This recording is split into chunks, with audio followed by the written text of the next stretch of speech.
Tony Paternetti claims Jason Schnell vandalized his place of business when he recklessly drove a vehicle onto the property. Mr. Paternetti, according to your complaint, it is your belief and your claim that the defendant caused substantial damage to buildings of yours. Yes, Your Honor. With his vehicle.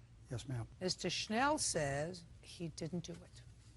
So, first, when was the damage to your buildings? December 6th of last year, Your Honor. What kind of buildings were there? It was a fenced-in area where I keep some construction material and a metal building, a steel building. I drew a diagram, if I could show you that. First, I'd like to see the damage done to the buildings. You have photographs? Yes, ma'am.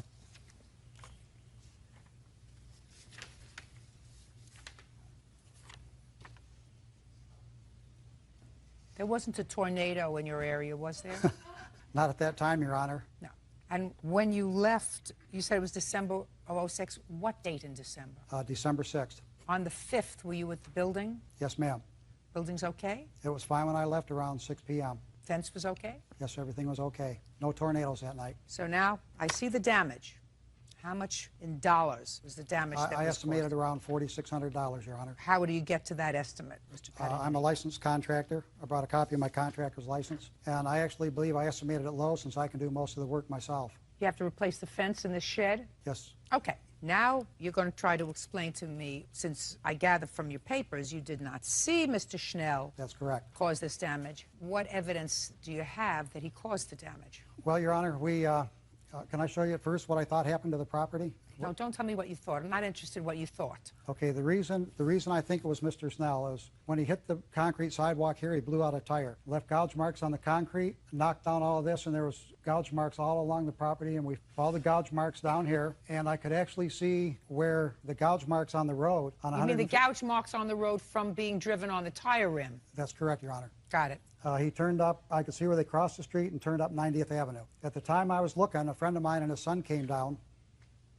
It's hearsay. Okay. Well, I think that's a key evidence, Your Honor, that someone told us. Well, I don't care if it's key evidence or not, sir. That's hearsay. What somebody else told you, an out-of-court statement, is not admissible in court for the truth of that statement. So right now, you're following the gouge marks. Yes, Your Honor. Go ahead. Okay, at that point, the police went up this street. I didn't go. You did not go with them? No, I didn't. They went past this house, down here where they found Mr. Schnell's vehicle. Just a second. Only if you have a police report that indicates that. I do have a police report, I'd like Your to Honor. take a look at that.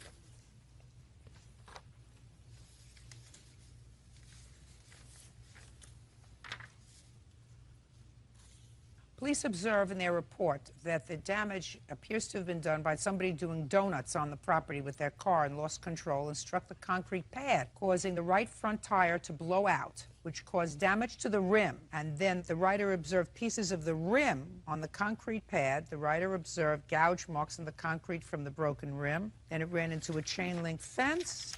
Writer recovered various pieces from the rim and also the passenger's side mirror and what appeared to be a fog lamp. Then the police found the defendant's car, Mr. Schnell. That would be you. Yes, ma'am. Stand up on your own 2 feet. Yes, ma'am. And found that the mirror that was located at the location matched that of the subject vehicle. Coincidence. Big coincidence, Your Honor. Speak not! Yes, ma'am.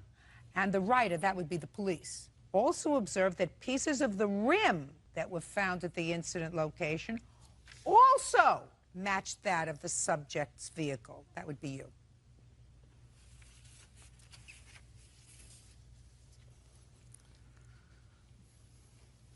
My turn? Look at me. Look at me. Yes, ma'am. I don't want you to look down at anything. Oh, no. I was just grabbing the pictures. I have evidence also. There's no way that my Jeep could have done that damage to his property, ma'am. What kind of car do you... Put it down. What kind of car do you have? 98 Jeep Grand Cherokee. How much did you pay for it? About $5,000. Did you take good care of the car? Oh, no, ma'am, I did not. So you acted irresponsibly towards the car. Oh, I did. Where did you Yes, get the $5,000 from to buy the car? I just... Don't look over there. Yes, ma'am. I just gotten off a deployment, ma'am, from Iraq, so I had a lot of money in the bank. Go ahead. Okay. Well, about a day prior to the incident, ma'am, I had totaled my Jeep. I was driving along the road. I was speeding like... Just a second. Yes, ma'am. Day before, Yes, ma'am. you totaled the car. Yes, ma'am.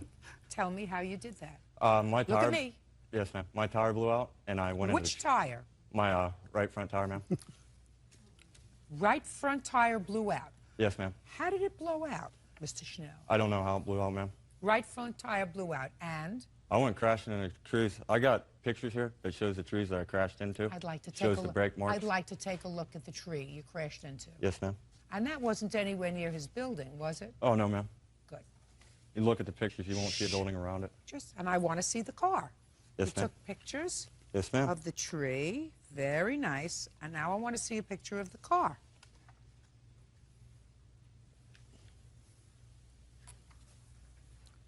Totaled undrivable? Oh, yes, ma'am. It was completely undrivable. Completely. Yes, ma'am. Well, it would start, ma'am, but, Don't speak. I have questions. yes, ma'am. So you went into a tree. How far away from where you live? A couple miles, ma'am. About 2 or 3. Would it be anywhere in this area that's on the bottom? I can show you on the map, ma'am. Sure. It would be out this way if the map extended further. Oh, okay, good. So it would be all the way over there. Yes, ma'am. And how did the car get back to your house? I rode it home on the rim, ma'am. I thought you told me that it was not drivable, sir. It was... Listen to me. You just told me a moment ago, Mr. Schnell, Yes, ma'am. that the car was not drivable. Not safely drivable anyway, ma'am. Mr. Schnell, this is not going to go well for you, sir. For you to drive it home Well, on the that rim. home's more like it, ma'am. No. You either call the police. The No, way I that's what figured you it is do. if I called the police and I filled out an accident report and everything and go back to my insurance company, and most of those damages on there, I can just get the parts from a junkyard or something and fix it Now, cheaper one than of the deductible things would that be. was damaged on your car, sir, is a side view mirror that's missing. Yes, ma'am. I'm not Just a sec. I'm speaking. A side view. So far, does it look as if I need your help? I have some other pictures I want to show, Your Honor. Fine. I'm not finished with him yet. So far we have a right front tire Yes, ma'am. that matches the right front tire at his place of business, and a side view mirror also found at his place of business, also missing from your car. Yes, ma'am. Coincidence. I'm I'm not- speaking. Coincidence. Either it's a coincidence or it's on purpose. It's coincidence, ma'am. Coincidence. Yes, ma'am. We also have a fog lamp Yes, ma'am. also missing from your car. I'm not No. disputing that my car was Just, crashed, ma'am. just answer my question. Yes, ma'am. Also missing. That the police found on his property. Yes, ma'am. Also, if you'll look at that picture, though, ma'am, did they find my bumper on his property? Just a second. Did they find anything let else me that was explain missing from the something car, to you, ma'am? sir. I don't answer your questions. Yes, ma'am. That is not my job. Yes, ma'am. At what rank did you leave the military? Lance Corporal, ma'am. What was a step above Lance Corporal? Corporal. Corporal. And above that? Sergeant. Did you speak back to your sergeant? I did not when if I you was right, wanted to ma'am. live, right? I did when I was right, ma'am. Well, maybe that's why you chose not to make the Army a career. Marine Corps, ma'am. So now we have the coincidence of right front tire, side view mirror, and fog lamp, all retrieved at his place of business after the police, according to this, followed the rim marks back to your house. There is no way that I could have drove that car that night because the tire was already blown out. That's if I believe that you went into a tree the day before. That's if I believe that, sir. You're starting out with a premise that is not necessarily true. I have a witness that can say for sure that my Jeep was wrecked on the night in question. You mean that's him? Yes, ma'am. If I were to call you up here, would you tell me that the Jeep was wrecked the day before? Yes, Your Honor. Yeah, right. Now, when you got home, just for my own curiosity, when you got home on the 5th after you wrecked this vehicle and you live with your, look at me, with him? I'm asking you a question. Oh, me, ma'am? I Yeah. thought you were talking to him again. No, Sorry about my that. eyes look at the person I'm talking to. Yes, ma'am. No, I live at home, ma'am, with my family. With your family? Yes, ma'am. Mother and father? Yes, ma'am. Did you provide the police with your mother and father's names so that they could confirm this story that you told about your car being damaged the day before? The answer is either yes or... Okay. Now I'll see your pictures. Thank you. These are actual police photographs, Your Honor, when the police went to his house. And these photos are still in evidence that show the fog lamp in question and the mirror and some parts for the rim I'd like to see that the police matched to the vehicle. And I've also found more pieces on my property since I've been doing the cleanup. Okay, just a second.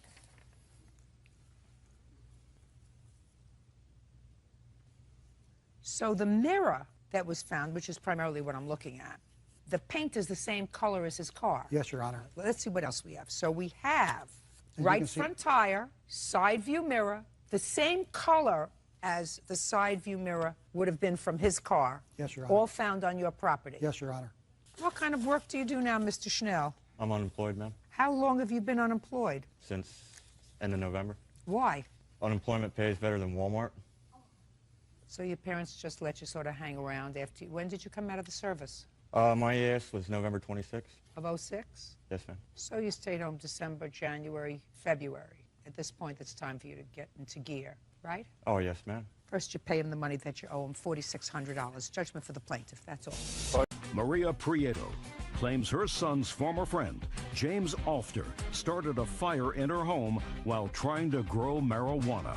Ms. Prieto, you rented a house to the defendant. That's correct. And it is your claim that he is responsible for a fire in your home that resulted in damage. Some of the damage was covered by insurance, but a great deal of it was not covered by insurance, and you want him to pay the balance. That's correct. Your out-of-pocket expenses. Mr.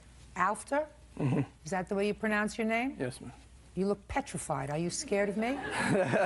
No. You should be. Yeah, a little bit. Mr. Alfter says that your homeowner's insurance should have covered whatever losses there were. He wasn't doing anything wrong, and it was just an accident. That's your defense. Yes. Your Honor, I disagree. Just. How old are you, sir? 20. When did you move out of your home? I've been on my own since I was about 18. And how have you been taking care of yourself? I work, For whom? family business, What kind of business? construction, do concrete work. Whose business is it? It's my grandfather's. Who else works there? The crew, my dad, my brothers. So it's a big business. Yeah. It's a lucrative business. Yeah. How much? Yes, try yes. Yes. How much do you get paid? $30 an hour. And you work 7 days a week, 6 days a week, 5 days a week? 40-hour weeks. So you've got money in the bank? I'm all right. What? Said I'm all right. Yes. You have a car? Yes. Shape? Do you work out? Yes. You work out at home or in a gym? The gym. You have a gym membership? Yes. I ask you all these questions, sir, because I'm trying to find out a little bit about you. Because this complaint says, Mr. Alfter, that the fire that started in Miss Prieto's house, on what date? September the 12th. On what date did he move into the house? He moved in July 1st. Was started because in your bedroom, right? In master bedroom, correct. People usually sleep in the master bedroom, right? Yes. How many bedrooms were there in the house? 5. How many people were living in the house? Just 2. You and who else? Me and my roommate. Male or female? Male. So that those were 2 bedrooms. You don't spend the night with your roommate, right? You each have No. your own bedroom, Yeah. right? Yeah, yeah. Right? Yes. But I guess you didn't want you or your roommate to get the master bedrooms because then it would be unequal, so that you each stayed in other bedrooms. Yes. And you were using your master bedroom to grow marijuana. You actually hadn't brought in the plants yet, according to the complaint and the answer, but it was all set up with a whole bunch of lights, right? Yes, there's equipment. I mean, you weren't planning on shooting a film in there, were you? No. You were going to grow marijuana. Yes. What were you going to do with it when you grew it? Well, I have anxiety, and I was going to try to get my card, cannabis card. You have anxiety? Yeah. You ain't seen nothing yet. Your parents are alive? Yes. Did they know you were coming here today? Yes. Did they know that 10 million people were going to be watching you today? Yes. Did they offer you any warning, sir? Yes. And I know that it's not relevant to the case, but I, because I am a mother, would like to know what your parents said to you. They told me I better learn my lesson. Both of them. Yes. Sounds like my kind of people. Who do you expect to pay for these damages that weren't covered by Miss Prieto's insurance as a result of your lunacy in trying to start a marijuana farm in her house? Myself. Right. So why didn't you just pay her, sir? Why did you force her to come here? No, I mean, I know that she looks lovely and she appears to be a very nice lady, but why didn't you just say, I'm really sorry, I acted like an idiot, I'm 20 years old, I'm not fully grown up yet. You know, just help me out here. It'll never happen again. I'm going to cut my hair so I can see. You know, all of those things.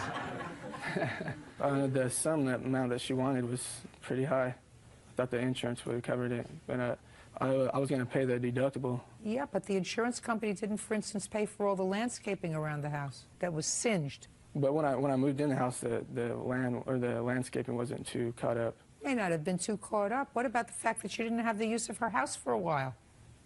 Yeah. Yeah, no, that's my fault. So who should pay for that? Myself. Yes, ma'am.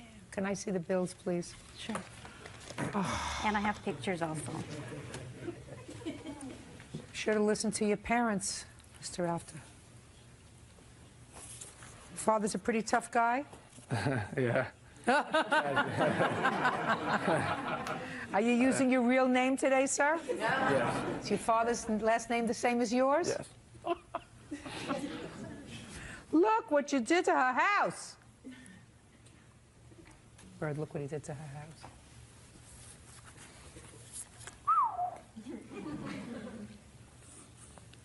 You planned on smoking an awful lot of weed, sir,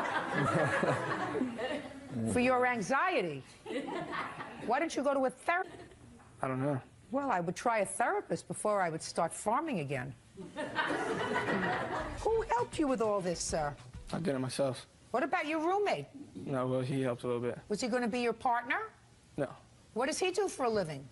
He works. For whom? He does construction, too. For your father? No. No. Your Honor, can I say something? Please. Okay, as far as all that equipment he purchased, and it was worth over supposedly $6 grand, and he didn't have money to pay the rent. So he had money to go out there and buy all that, plus, you know, start his little lab thing. But on the other hand, he's making $30 an hour, and he could have just stepped up to the plate and said, I'm going to pay you. Even payments. I said, can you make payments? And he's like, yeah, I will. Never followed through. He's very anxious because he's not smart.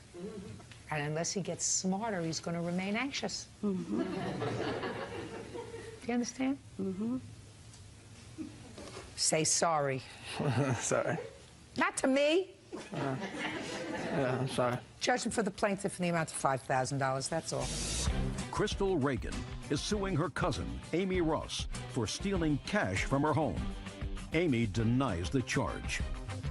Miss Reagan, Miss Ross is your cousin, and it is your claim that she stole some money from your house. Yes, ma'am. Miss Ross denies that she stole the money from your house. How much money do you claim she stole? $380. And when do you claim she stole that money?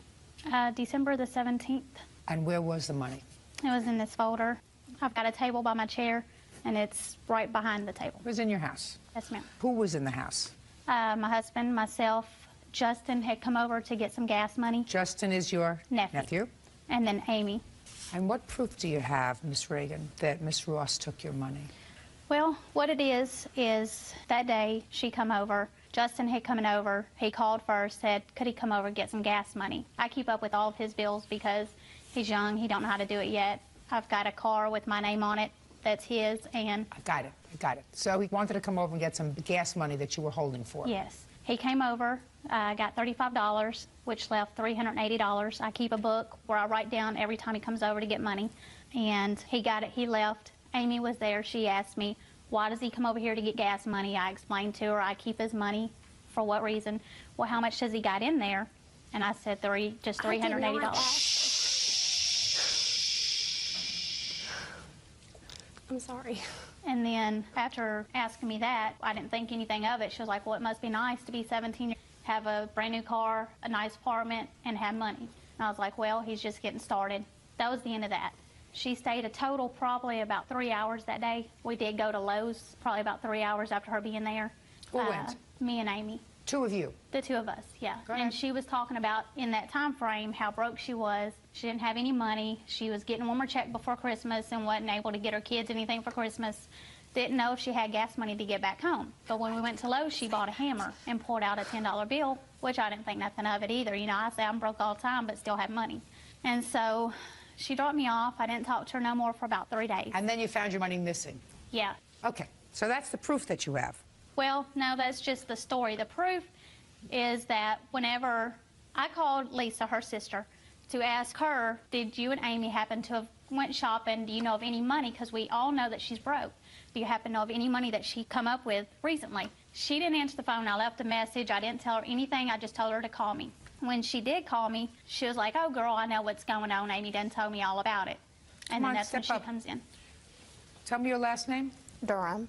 Ms. Durham, what do you know about this missing money?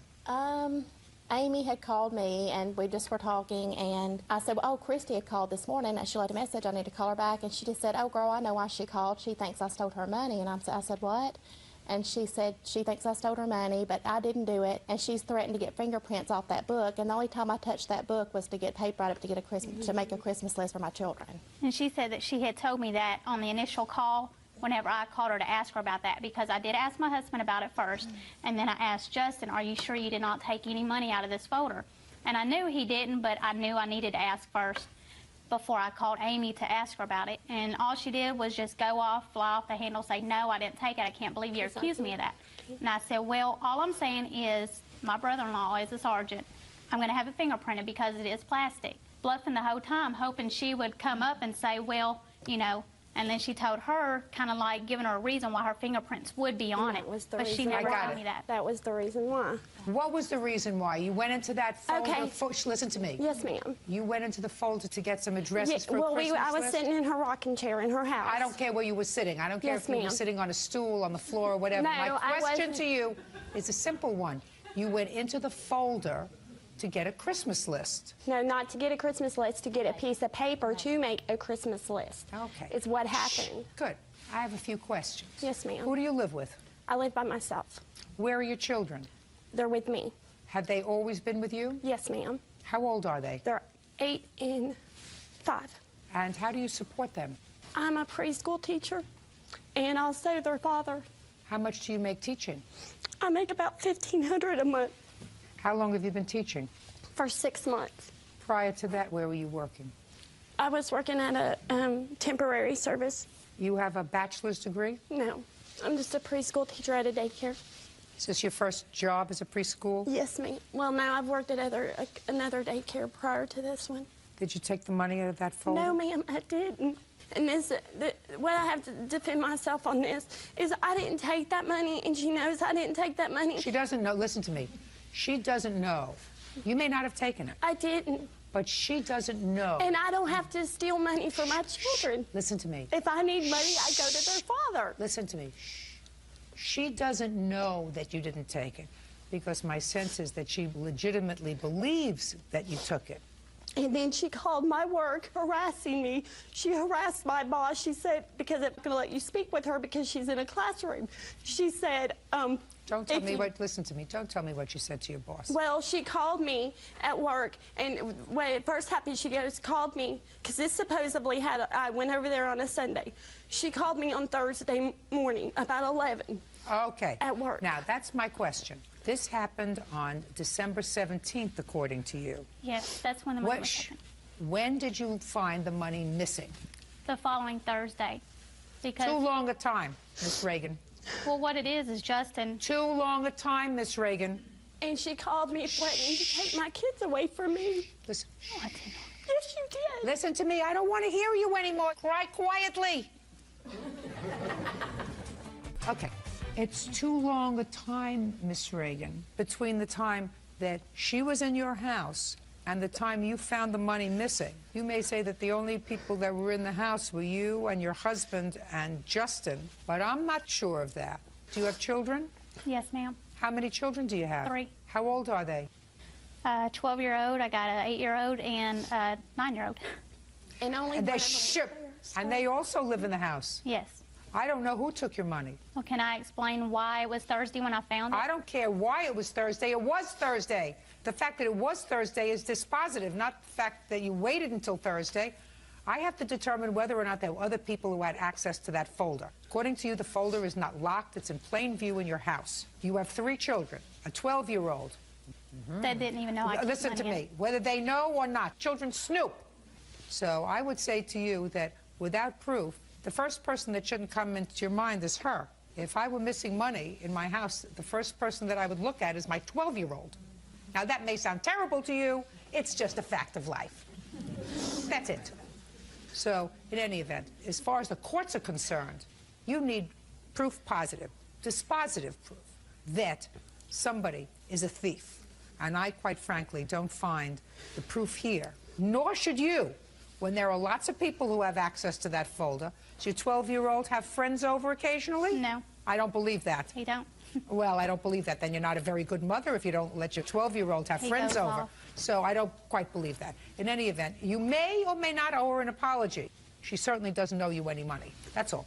Case is dismissed. 26-year-old Lauren Wilson is suing former roommate Natasha Safai for destroying her clothes and other belongings.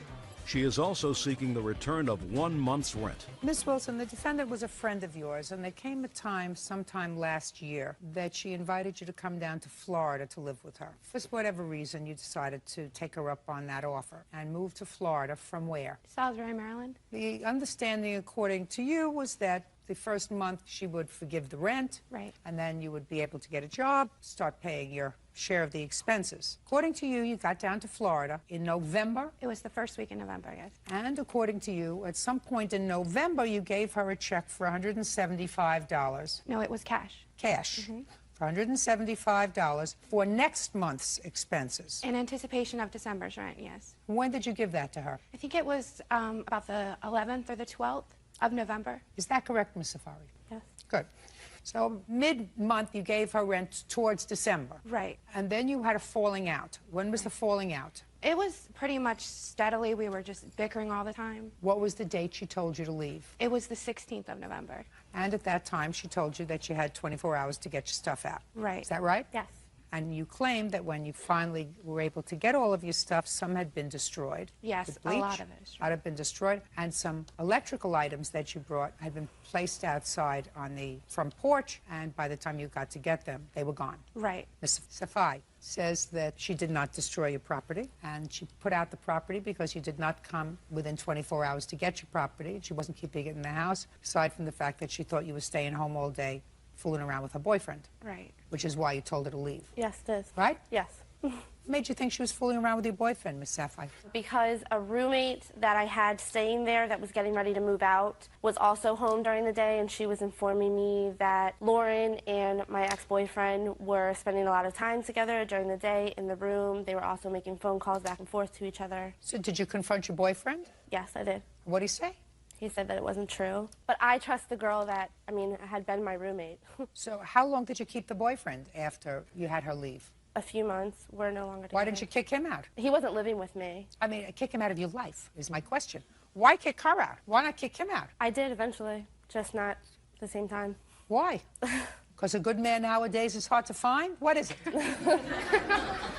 Well, let me tell you this, Miss Safai. You cannot give her 24 hours to get out of your house. She gave you $175, which, according to both of you, went towards rent. She then becomes a tenant. Whether she's on the lease or not, she's your tenant. And unless there is some action that is dangerous to your health and welfare that she's doing in the house, like selling drugs out of your house, inviting people over there that are destroying your property, you don't have the prerogative to say to her, under the law, you have to get out immediately. So that's one thing. So A, you have to return to her the $175. B, you put her stuff out on the porch. What did you put out on the porch? I put her clothes and all the rest of her stereo system, all the stuff that she had brought, I put outside. You can't do that. Well, I didn't destroy her stuff like that. I have my witness that was with me when I put the stuff outside, and it did not look like that when I put it outside. Well, then you didn't take good enough care of it, madam, because then somebody else did it, but it's your fault. You can't put her stuff outside and place her stuff in a position of either being stolen or destroyed or vandalized by other people. You can't do that. So I don't care what your witness says. Once you put that stuff out, having no right to put that stuff out because she's a tenant in your apartment, you are responsible for anything that happens to it. That's it. It's not a hard case. Judgment for the plaintiff in the amount of $383. That's all. $383? $1,383. Okay. Thank you, Your Honor. You're right. Jose Torres claims ex-girlfriend Janice Semeno threw away his belongings. Janice is countersuing for lost wages. Mr. Torres, you moved in with the defendant and her children while you were separated from your wife. I assume this is your wife, sir, is that right? Yes. And it is your claim that when you decided to return to your wife and reconcile with your family, the defendant kept and/or destroyed some property that belongs to you. The defendant says you had ample opportunity to get what you wanted. Whatever you didn't take with you, she got rid of. She is counterclaiming because she says that because of your broken promises, she lost wages. She's going to explain that to me. When did you and your wife separate, sir?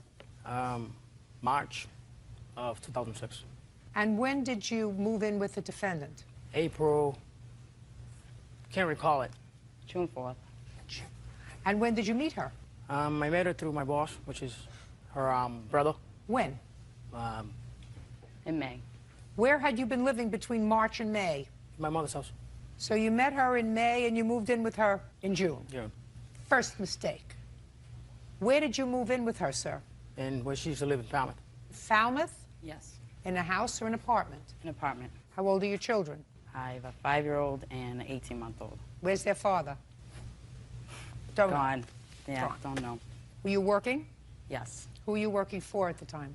Stop and Shop and Dunkin' Donuts. Who was taking care of the children when you worked? They were in daycare full-time. Was that subsidized daycare? Yeah. Okay. So you move in, Yes. and then what happened, Mr. Torres? Everything was getting fine. I was missing my kids a lot. You have to speak slowly, Mr. Torres, because I'm going to try to follow you. Okay. Everything was going fine. You were missing your kids a lot, is what I got. Now you're going to try to speak a little slower and keep your voice up so I can hear you. See how I'm speaking and projecting? You don't have any trouble hearing me, right? No, I don't, Your Honor. Good. Go ahead. Everything was going fine. You were missing your children, and that I would like to get closer to my kids. And she agreed to move closer so I could be near my kids after work. so you said, I want to be closer to my kids. I miss them. Would you move? No, I didn't explain just like that. I asked her if we could. I didn't force her to. Nobody said you forced her, but you said, I want to be closer to my kids. I want to move with you and your kids. Yes, So she moved. we did. How far away from where she was living did she move? I don't know the exact mileage. Time, 15 minutes, 20 minutes, no. a half hour? About an hour. An hour? 45 to an hour. So her children also were taken out of daycare? Yes. And she didn't have her jobs anymore? She had transferred. What do you mean she transferred? What does She that transferred her first job that she first had in Dunkin' Donuts. She couldn't get transferred. And then she transferred her kids' daycare vouchers over to a new one in town. mean? So she relocated her whole family because of you. And when did she do that? We moved in December 1st. 12/106. So between June and December, you and the defendant lived together. Yes. And in December, you relocated this family to be closer to your children. Yes. And then what happened, Mr. Torres? I received a Christmas postcard from my wife and kids. She takes my picture with my kids on it and my wife and cuts my wife's face off and posts it on the fridge. And from there, everything went downhill. So when did you move out? I moved out before Christmas. It was like December 22nd, 2006. So she lived in this new location close to your children for 3 weeks with you. Yes. So what are you suing for, Mr. Torres? Just all my personal property. Like what? So Nintendo GameCube, stereo equipment, clothing, hats, bed. And how much is all that stuff worth, sir? Close to $2,000. How much was the rent on the apartment? It's $10.30. I actually had subsidized housing, so it was $170. So he was getting the advantage of subsidized housing. They didn't know he was living there, right? No. Because if they knew he was living there, I would lose it would have been $1,000 Yes. a month, right? Yes. Between June and December. Yes. Now, what happened with your second job? They cut my pay and they cut my hours, and I had no idea when I was being transferred, because if I knew that, I wouldn't have transferred my job. Yes, you would have. Well, What, sir? Excuse me. The reason that she stopped working for Stop and Shop is because of pay related. They did not drop her hours. She had the same hours, but it was a lot of money that she was missing up a week of her check, and that's the reason she quit. So? So she did not lose her job because of me. She did. Okay. She did. Can I call my wife up here? No, I don't need your wife. You were a big boy enough to leave your wife. You were a big boy enough to have this lady with her 2 children relocate closer to your children so you could be more comfortable, so you didn't have to travel. So she relocated herself. Her 2 children, took them out of daycare where they were comfortable, where she had 2 jobs. Nobody's asking you a question. Okay. I mean, you knew that he was living with her, right? You knew Yes, he was no, living with her, right? Not in the beginning, no, I didn't. But she also knew that we had problems previously, and we've always worked our problems out. She knew she was Miss getting Torres, involved with Miss a married Torres, man. listen to me. Shh. I got what happened. The story's not straight. Miss Torres. I'm sorry. When you wake up in the morning for 8 months and you don't find your husband sleeping next to you in the bed, that's not a fight. That's not a disagreement. That's a separation. And while I think it's dumb on the part of any woman to get involved with a guy who's just separated from his family, and dumber, and uproot her children and her life There's no question in my mind that you sent a Christmas card with your picture in it in order to irritate them a little bit. That doesn't say you're not entitled to do it. Don't speak. Don't speak. And I want to tell you something. I wouldn't have put up her picture on my refrigerator either if I were her. Put your hand down, smarty pants. So far, you caused a lot of trouble, Mr. Torres. You don't ask somebody to relocate their life and turn their life upside down unless you are 100% sure that you're prepared to make a commitment. I was committed. Excuse me?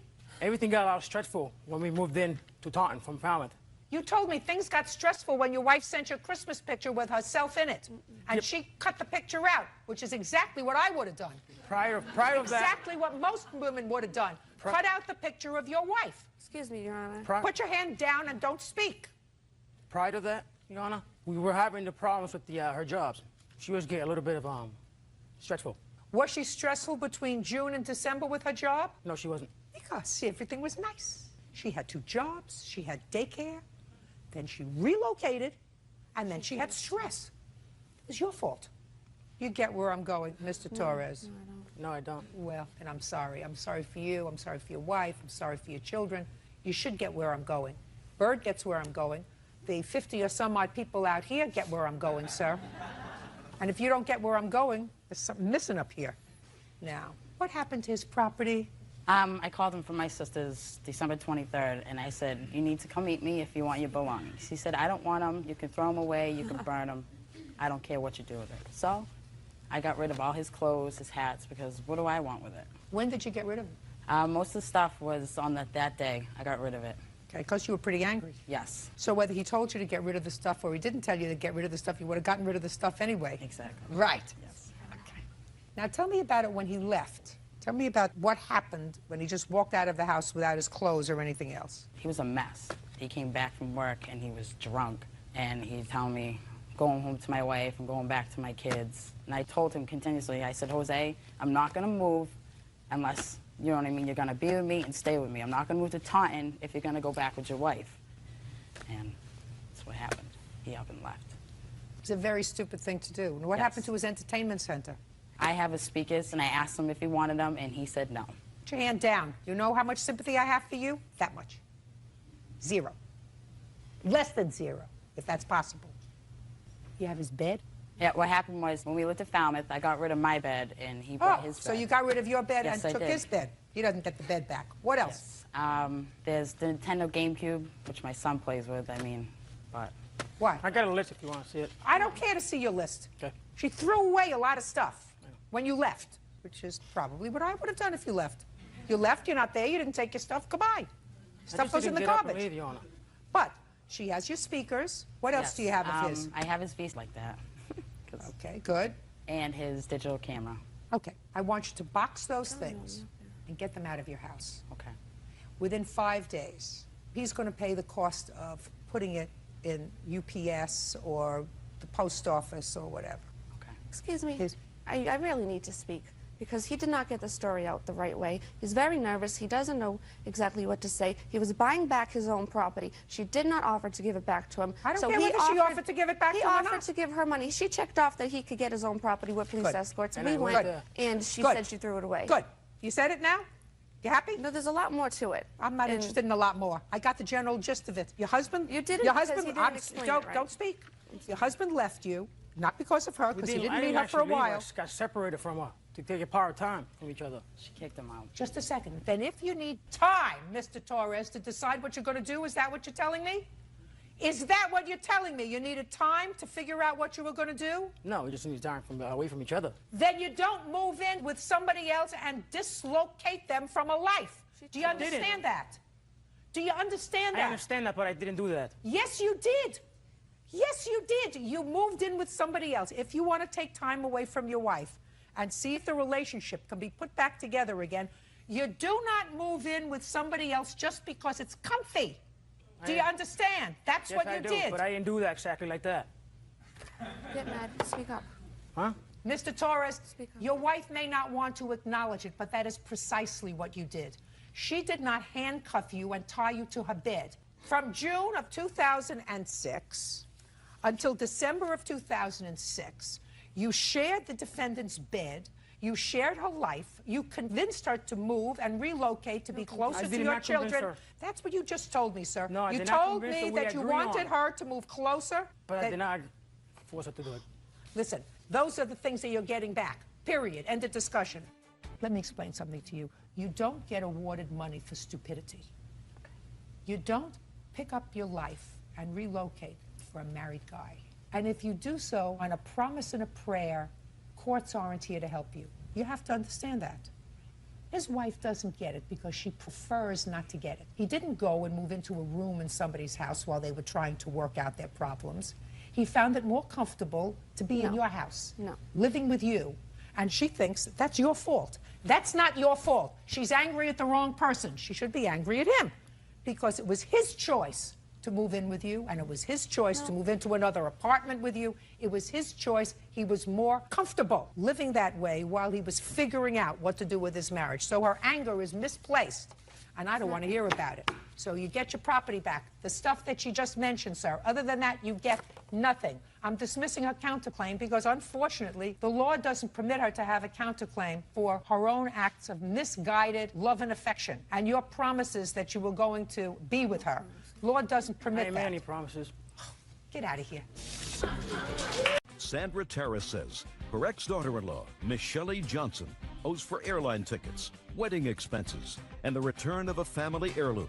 Sandra claims Miss Shelley is a bigamist. Miss Terrace, this is your former daughter-in-law. She was married to your son for a very short time, and it is your claim that she owes you some money. She owes you money for airline tickets that you claim you bought with money that was a loan to her to bring her family to see you over a Christmas holiday. You claim she owes you for some wedding expenses that you paid for, and you expected her to pay you back. And you claim that she owes you for one final thing, and that is for some family heirlooms that you gave to her in anticipation of her being your daughter-in-law for a very long time. Yes. Ms. Johnson says that these were all gifts. She never intended to pay you back. There was never any discussion of paying you back for the items that you purchased for her. And you're just angry that she divorced your son and married somebody else. You did remarry. Yes. Okay. When were you married to, I assume, this gentleman? This is your son? This is my son. I was legally married to Ethan on January 10th of '07. And when did you separate from him? January 25th, I believe, is when he moved out. Why? Because he did not want to get a job. He didn't want to pay rent. He didn't want to help with any of the household expenses. You mean you found this out in 15 days? Well, he... Miss Johnson, you got married in January 10th. January 25th, 15 days later, it was over. Yes. Strange. Okay, tell me about the airline tickets, which is what you're complaining about first, Ms. Terrace. The airline tickets to bring Shelley and her daughters for Christmas. I flew them down. From where? I flew them from Denver to Las Vegas so they could come and spend Christmas with me. You have daughters? Yes. How many? 2. So you wanted her to come down and spend Christmas with you? Yes. With your son? Yes. Okay. So, go ahead. Shelley had no money for airline tickets, and I was asked if I would purchase them, and I would be paid back. Who told you that you were going to be paid back? Shelley? No, she didn't. That sounds ridiculous, Miss Terrace. You never told you were going to pay her back for the airline tickets? No, that was an agreement with her son. Of course not. You wanted your son to come to your house for Christmas. So you said, I'll send you airline tickets. You don't have to be a genius to figure that out, Miss Terrace. Right? Of course. I have children. If I want my children to come and spend Thanksgiving or Christmas with me, you know, and they don't have money, I say, I'll send you the tickets. So, move on. I don't believe you that she said she was going to pay you back. What's next? Okay. Starting with August 14th, my son discovered that Shelley had remarried on February 14th, Valentine's Day. Okay. Their marriage was not annulled until May. Okay. They were still living as man and wife. Okay. Would you tell me what it is that you claim she owes you money for? I'm not the moral police. Okay. At that time, I told them that I would help out paying for a formal wedding and a reception to be held on May 26th. At that time, after discovering that Shelley had committed bigamy by marrying a man on Valentine's Day, February 14th. Just a second. You said they were married January 10th, 2007. Correct. And then they were supposed to have a reception in May. Correct. But they were no longer living together in May of '07. That's correct. And you paid for what? I paid for all wedding expenses. And? And I was told that I would be repaid for this However, Shelley, it was an agreement that I would be paid back. And after discovering that Shelley married a man while she was still married to my son, I feel she is not entitled to anything. Just a second. I know what you feel. When did you plan this wedding and make the payments that you're complaining about? In what December. Month? In December. So you made certain outlays of money. Correct. Had your son ever been married before? No. Had you been married before? Yes, ma'am. So you wanted to make a wedding. Where was the wedding supposed to be? In my hometown. In your hometown, for your family and friends. That's... Because your son was never married before. That's correct. So you said, I'll make the wedding. Miss Tarras, we know where it's going, my dear. That's what you do. You didn't expect her to pay for the wedding. She's got 2 children that she's, I assume, supporting, that they live with her. She wasn't going to make the wedding. You wanted to make the wedding in Las Vegas, where you live, where your son grew up, where you have family and friends, and you said, I'll pay for the wedding. You put down a deposit on a hall, you put down deposit on invitations, and whatever you did. The formal marriage didn't work out, and nothing came of the May event because they were already separated for 5 months by the time May rolled around. So, doesn't work out, doesn't work out. Would have been no difference if they got married January 10th and you paid for the wedding in January, and that was the formal wedding, and they separated 15 days later. You don't get your money back from her. What do you want? I'd like to add something, Your Honor. Go. I moved out of the apartment on February 20th of 2007. Shelley's second ex-husband, she found out unfortunately had died, had passed away on December 1st. Shelley was having a very hard time grieving with this. And I can remember multiple times her waking up in the middle of the night telling me how much Chris was a better man than me. Listen, does this have some relevance to your mother's lawsuit, or you just want to have a cathartic event? What does that have to do? Mr. Tarras, listen to me very carefully. Yes, ma'am. I understand you were hurt. However, you were a very lucky man. Very lucky. Because you were about to take on a responsibility of a woman who's a little nutty. There's no question she's a nut. Because she had 2 girls, and she gave up what appears to be a perfectly reasonable guy with a perfectly reasonable family, and married somebody, according to you, who's in prison. Yes, ma'am. Well, that's nutty. So, finding that out now, before you do something stupid like make a baby with her so that you're tied to her forever, you should go like this and say, thank you very much. If it only cost me a few $1,000s to get rid of this nut, it's a bargain. It's the bargain of the century. Do you understand, Mr. Tarras? Yes, ma'am. Your mother should understand that, too. Now, I understand you were hurt. You'll find somebody else, uncomplicated, and do yourself a favor. How old are you? 25, ma'am. 25. Pick somebody without baggage. Yes, ma'am. Okay? Yes, ma'am. Now sit. I am, ma'am. What's next? Your Honor, due to her committing bigamy... It's over. She never promised to pay you for the wedding. Move on. Well, she did, Aunt. No, she did not. Okay. No, that's a fib. I don't like fibbers. I have 5 children. I've made more than 5 weddings because we had a couple of doubles in there. I know what it's like. None of my children ever paid me back for weddings. Do you understand? Even when the marriage didn't work out. Get over it, Miss Tarras. Now move on. Okay. Well, just the bigamy charges. She marries another man while they're still married. That concerns me. It may concern you, madam. I am not a criminal court judge. You want to notify the district attorney that she committed bigamy? Go with good luck and go with my blessing. Get on to what I'm here about. The last part of your lawsuit, which is items that you claim you gave her, family heirlooms that you want back. Yes, my mother makes hand-sewn quilts for all the new granddaughters that are marrying her grandsons. My family is requesting that returned due to obviously not having any interest in them since she married a man a month after marrying my son. Well, you're not entitled to that, Miss Tarras, unless Miss Johnson wants to give it back to you. Do you have that quilt? Yes, ma'am, I do. Would you like to give it back to Miss Tarras? She would like it back. I can send it back to her grandmother. Fine. Perfect. What else? The diamond necklace that I would like returned. No, you don't get that back. Okay. I bought that as a daughter-in-law, but... Good. She was your daughter-in-law for about 15 days. Keep going. Yeah, exactly. Keep going. The expenses for the wedding. I already told you. She owes you absolutely nothing. She's being gracious in returning a quilt that you say was made by a family member that you want back in the family. And that's only her being gracious to return that to you. So you're not entitled to anything else, Miss Tarras. I'll prepare an order with regard to the quilt. Thank you very much. That's all. Melissa Kina says her daughter, Jamie Jaworski, owes for 2 unpaid loans. Jamie says her mother is conspiring with her ex-husband to ruin her life.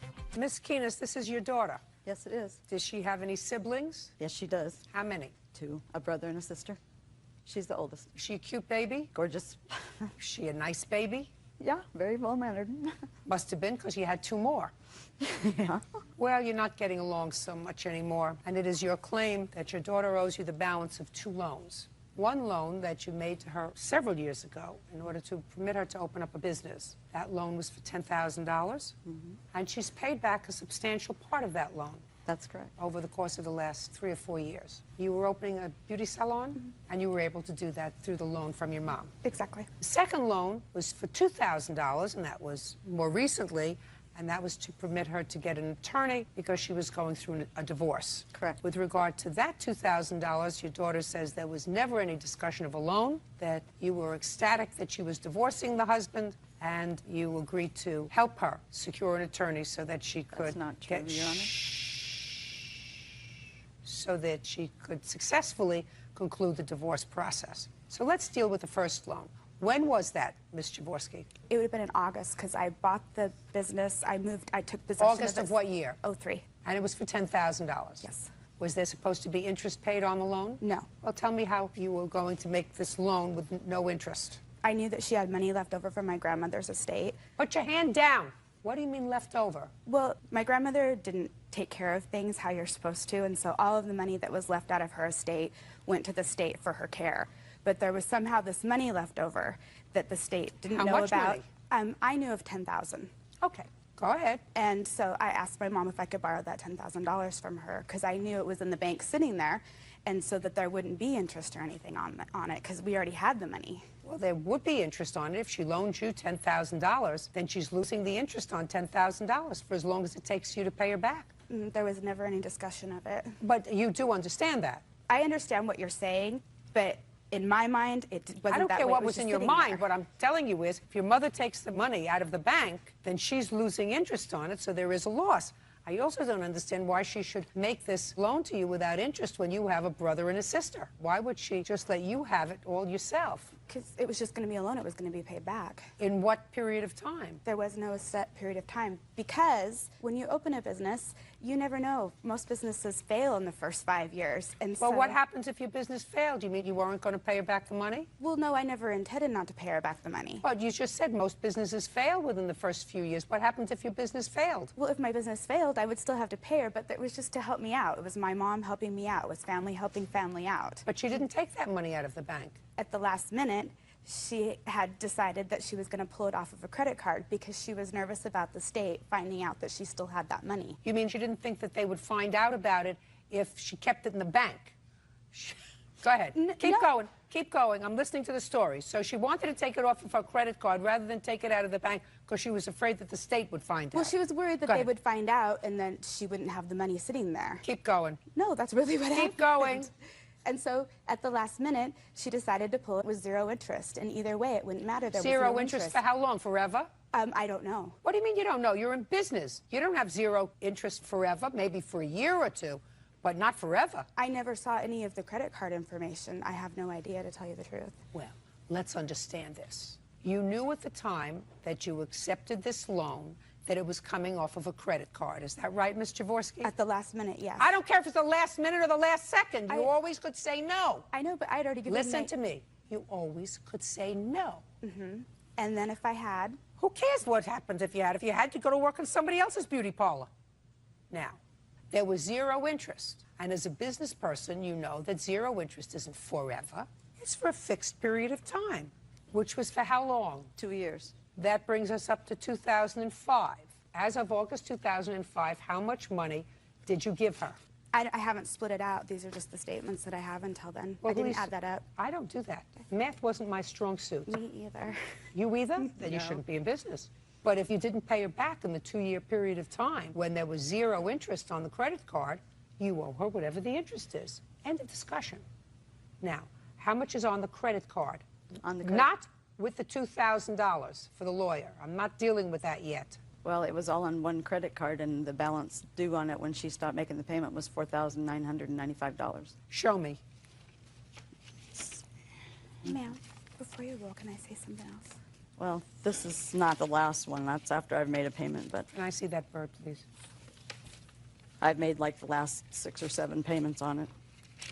Now, you wanted to say something, Ms. Jaworski? I do, because the interest situation. She had said when we put it on that credit card that if the interest came due, that she would either take the money out of the estate and put it back on there. So I would never, the agreement was never any interest. It really wasn't. Listen to me. You knew at the time she was taking out an interest-free loan for 2 years in order to cover this loan that she was making for you. You had 2 years to pay her back. You didn't. Then interest develops, and whether she takes the money out of the bank and loses interest, you still have to pay. Now tell me about the $2,000 for the lawyer. When we were going through the divorce, or when Chris... When was that? That would have been in 2000, I believe, 5. Now, by 2005, we were starting to get some interest on this loan. Okay. Keep going. Okay, well, so then we're going through our divorce, and I didn't have the money to retain a lawyer. At first, we were just going to do it ourselves. And I was telling her that he was going to try to get custody of the children from me, and that I needed to retain a lawyer. And what I don't understand is she hated... Just don't tell me anything other than what happened. Not what you don't understand, not what you do understand. Not interested in what you understood. Tell me what happened. Now, you were crying to your mother that your ex-husband was going to try to get custody of the children, and you couldn't afford a lawyer. You didn't have any money. Basically. And Right. she said not to worry about it, that she would take care of it. And she sent me 2 checks. From where? From her credit card. And? And she wasn't worried about me paying her back. I didn't know how I was going to end up financially after the divorce. How did you end up financially after the divorce? I ended up giving him basically everything. I got $20,000 equity out of the house, of which I gave her a check for $4,000. You did give her a big check. So if you got $20,000 from the sale of the house, why didn't you pay her back everything that you owed her? Because I was buying another house, and I was trying to have a little nest egg in case when you're employed by yourself, it's always good to have a little money back up. Well, but if the only nest egg your mother had was the $10,000 she had of your grandmother's money, why should you have a nest egg and not her? I don't know. I really thought about it that way. But isn't that a nice way to think about it, Ms. Jaworski? I mean, how old are you? I'm 37. And how old is your mother? My mom must be 57. Yesterday. So if somebody has to sort of struggle to put together a nest egg, isn't it easier for you, who's starting a new business, to put together a nest egg than your mother, who's 57? Especially since you spent the money. So it's real nice of you to want to have a nest egg all by yourself. But if what you're suggesting is that your mother said, well, if you don't pay the note back in the 2 years, that it's interest-free, you'll take the money out of your nest egg. No, that wasn't the way it is. I think. Well, that's what you just told me. But I'm just following what you told me. I think you're misinterpreting it. No, that's what you told me. No, it's not. Does that sound what you just told me? Sounds like what she told you. That she would take the money out of her nest egg and pay off the credit card and wait for you to finish putting your nest egg together so you would pay her. Duh. If you have a business and you don't have operating capital and you don't have money to buy and bring things in and out, you can't run a business. And so that's what I used the other part of that money for. Was That's not what you just told me. It is. I had it. No, in a that's little... not what you just told me. I had it set aside so if something happened with You the business just- that I could keep it going. That's your nest egg. Well, I had to because if You I owe your lose, mother $4,000. If I lose the shop, You owe your mother $4,000. And I gather that the reason she's here is because you stopped paying her, according to your mother, because you had an estranged relationship for a while. Why, I don't know. because she's seeing my ex-husband. Well, that's what you say. That's what you No, say. That's not true. I'm seeing my grandchildren. That's and her what you say. ex-husband. I think that makes it very convenient for you, Ms. Jaworski, because she wasn't seeing her grandchildren, and she wrote a letter, according to her, to her grandson when he was at his father's house, and his father called her and said, if you want to see the boys, you can see them, and she's been seeing them at your ex-husband's house, which ticked you off. So you stopped paying the loan. Judgment for the plaintiff in the amount of $4,000. Thank you very That's much. 21-year-old Kristen Capizzola is suing her former roommate, 22-year-old Joshua Courier, for rent, a broken computer, and the cost of pay-per-view adult movies. You know, I decided that we could save the judicial system a whole bunch of money and just have much smaller apartments that were cheaper, that people could have themselves so they don't have to have roommates. And we would be able to save as a community fortunes of money because we wouldn't have all these cases. Then I would, however, be out of a job, and my children would be very unhappy. Ms. Capizzola, the defendant used to be your roommate. You claim he owes you some money. He owes you money for rent and utility bills, and he damaged your computer, and he downloaded porn on your computer, and it was very messy. Mr. Courier says I'm cute. Aside from saying I'm cute, he says, well, he sort of ran into some difficulty, and he's going to explain it all to me. This is the girlfriend? That's a friend. This is the girlfriend that downloaded the porn on the computer. Nah. What do you do, Mr. Courier? I sell phones. Cell phones for whom? T-Mobile. How long have you been working for them? Like 2 months. How much do you make at T-Mobile? It's hourly, like $8 or $9 an hour. You take home a paycheck every couple of weeks. How much is your paycheck? Roughly $8.50. And who do you live with? I live by myself. What is this? I mean, is that a question or is No, that a statement? I live by myself. And how much rent do you pay? It's $6.50. You have a car? No. Have any other big expenses? No. Great. So you would say you're on your feet financially? Yes. Great. That's really good. Because one of the things that Ms. Capizzola says is that you told her you would pay her back for covering your rent when you got on your feet. Yes.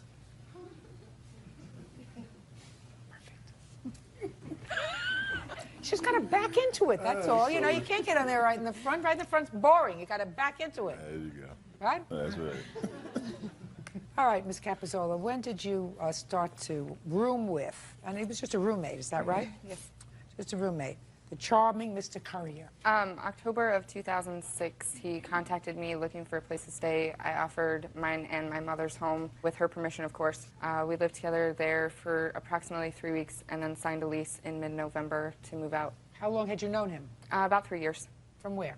We met at a party. You thought he was cute and nice? Yeah. He is. Yeah. He's just a mooch. Yeah. So, you moved into this place in November. Both of you signed the lease? Yes, we did. Now, he paid his rent for a while, and then according to No. him, he hit some hard times. The rent was never paid to begin with. The first month we were there, he mysteriously lost a money order, and I was forced to pay the entire months of that rent. How much was that? That was $320. But the next 2 months went well. He did Great. pay rent on time. Great. Well, that's what he says pretty much. Until April of 2007. Correct. What happened in April 2007? My check bounced. She called me and told me that it bounced when I was at work and that we need to figure out how we were going to pay it. And so showed up at the leasing. I don't know, like a week went by. She called me and told me. Get over, please. You know I'm getting older by the second. Okay, Did she cover your rent? in April? Yeah. No. You paid it. No. Who paid it? Nobody. How could you not pay rent? Did you pay the rent? Yes, I did. Of course she did. You mean the landlord says you're such a nice guy, I'm going to let you just breeze over. How much rent did you cover for him in April? For March and April, I covered $960. Total, I covered $1,600 and six. Now, according to you, you don't really deny this. In your answer, you said, I always paid my rent until April when I was having money issues. Kristen told me not to worry. She told me just to get back on my feet. Yes. Well, you're back on your feet, right? Yes. So you got to pay her the rent. I don't feel like I owe her the money because she told me not to worry about it. She said, sign yourself off the lease and then move out by the 1st. And I got the rest. And she was there. 1st of what? The 1st of May. 1st of May? Yeah. Well, we're talking about March and April. When I paid March rent, my check bounced. And April. Well, I understand that. And then April, I had like a couple days until rent was due, and that's when the check bounced. That's when she called me and said the check bounced. We're talking about rent for half the month when you first moved in, when you didn't have it, and for 2 months. Yeah. March and April. And you moved out in May. Is that right? Yes. That's all I'm talking about. Do you have proof that you paid that rent? No. And are you back on your feet? Yes. Perfect. Cute, but no cigar. What else do you want from him? I would like half of the Comcast bill that I paid for 5 months. The agreement was we wanted cable, we wanted internet, we wanted a phone, so... You should have turned it off. You should have turned it off. If he wasn't paying it and he was not being terribly responsible with money, then you should have turned it off. You don't need cable. Right. Hum. I would at least like to be reimbursed for the porn that was rented on our cable bill. Yes, sir. Now, who rented the porn? My ex-girlfriend. And your ex-girlfriend was your visitor? Yes. And did she watch this all by herself? Yes, I had no recollection that she was watching it. I Well, didn't how know. do you know it was her? She told me. But she told me she paid it, so I didn't. How much was the porn? $81.90. $1,681. Your guest? Your worries. What else? My computer that is no longer in commission. I had to purchase a new computer. My computer is basically totaled. My mom was there when it happened. Well, what happened? Him and one of his friends were downloading music, and the blue screen of death came on and the computer never worked again. The permission to do that? He had my permission to be on the computer, yes, but I had no idea that viruses were being downloaded. And the second it happened, he told me, and he's like, I'll help you pay for half of it. What happened, sir? Actually, the night, I guess it crashed, I wasn't even there. I came home like afterwards, and her mom and my friend was there, and they're watching TV. And they said the computer did not work. And I said, okay, what happened? And they said it just crashed. And I said, okay. And then she was like blaming my friend. And then I was like, you know, that's not right. She downloaded music on it too, so it doesn't matter. And that's why I was only suing for half. Did you? Yes. Forget it. All right, you all for the rent and you all for your girlfriend's porn. Judgment for the plaintiff in the amount of $1,681. Thank you. Dana Kellogg claims ex-boyfriend Mark Kitchenmaster owes for child support. Mark says he and Dana were living together off and on, so he owes nothing. Ms. Kellogg, I've read your complaint. You and the defendant have a child together, separated, and at some point reconciled. How old is your child? When did you reconcile? Middle of July. July of 07. 07. And when you reconciled, you moved back to his house? Yes, I did. With the 8-year-old? Yes, I did. At the time, Mr. Kitchenmaster Yes. had a payroll deduction order levied against his salary for child support. Correct. And how much money was being taken out of your check? $127 a week. This is your complaint. You lived together for 2.5 months. It didn't work out. According to you, Mr. Kitchenmaster threw you out unceremoniously. So you want some sort of wrongful eviction.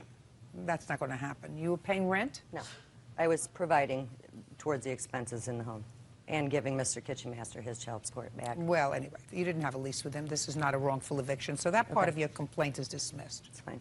It is your claim that the money was taken out of his check. You got it. You gave him that money back in cash. Yes, I did. Just a second. And when you finally left the home, because it didn't work out, Mr. Kitchenmaster went to the state, advised them that you had been living with him for 2.5 months. The state stopped your child support for 2.5 months. Front of court, And yes. you want that money back because it is your claim that you returned the money to him. Yes, ma'am. In cash. Mr. Kitchenmaster says you never gave him any money in cash. You may have given money in cash for expenses for the house, but it was not a return of the child support. Is that your claim? Yes.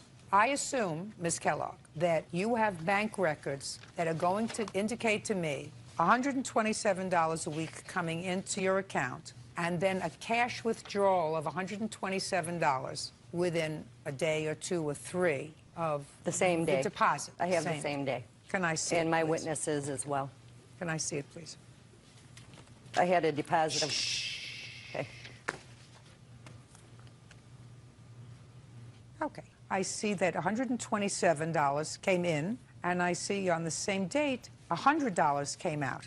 I withdrew $100 each Monday, and I gave him $100 of that child support, minus the $27. Just a minute. What other money did you give him? I gave him money out of my payroll. Just a second. I mean, you were living there with your child, and I assume paying part of the expenses. Yes. Because this looks to me as if every time he sent you child support, you took $100 and you said, here is for my contribution to the household. No. So you say that you gave him additional money. I did.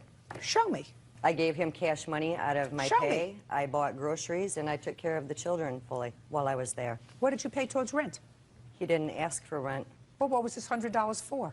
That $100 was to give him back his child support. You didn't give him back his child support. His child support was $127.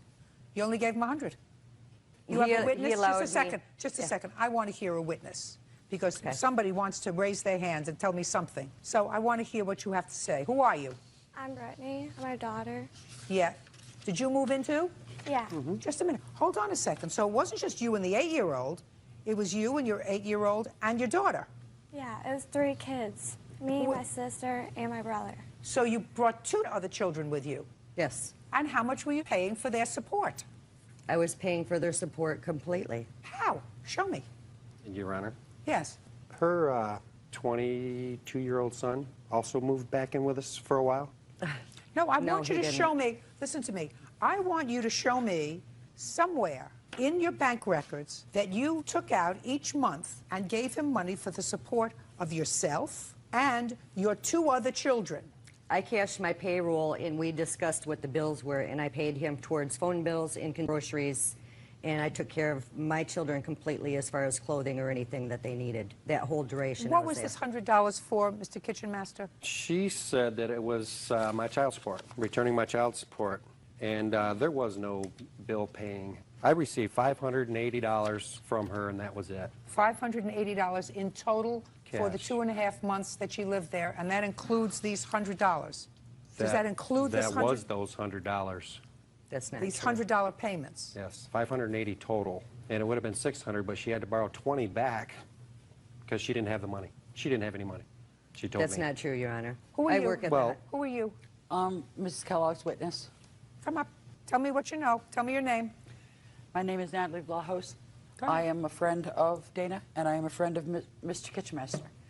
At one point, when they got into an argument, and they were fighting, and they were splitting up and breaking up, I went to Mr. Kitchenmaster's house, and I spoke to him, and his main concern was that he wasn't getting his child support back. And I said, isn't Dana giving you the child support every week?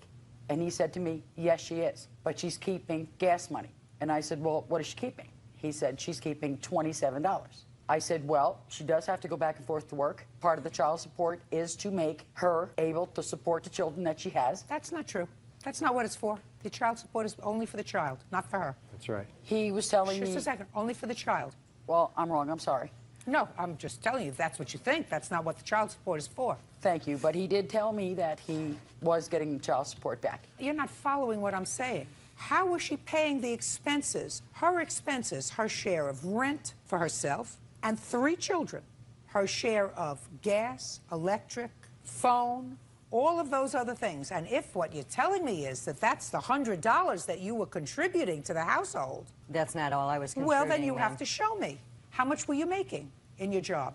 I gross $800 a pay. I have a pay stub here. How much were you bringing home each week, every 2 weeks? Your Honor, I can't testify. I don't mean to interject, but I can't testify to this because I didn't live in the house. I understand that. I'm not asking you that question. I'm asking her that question. Thank you.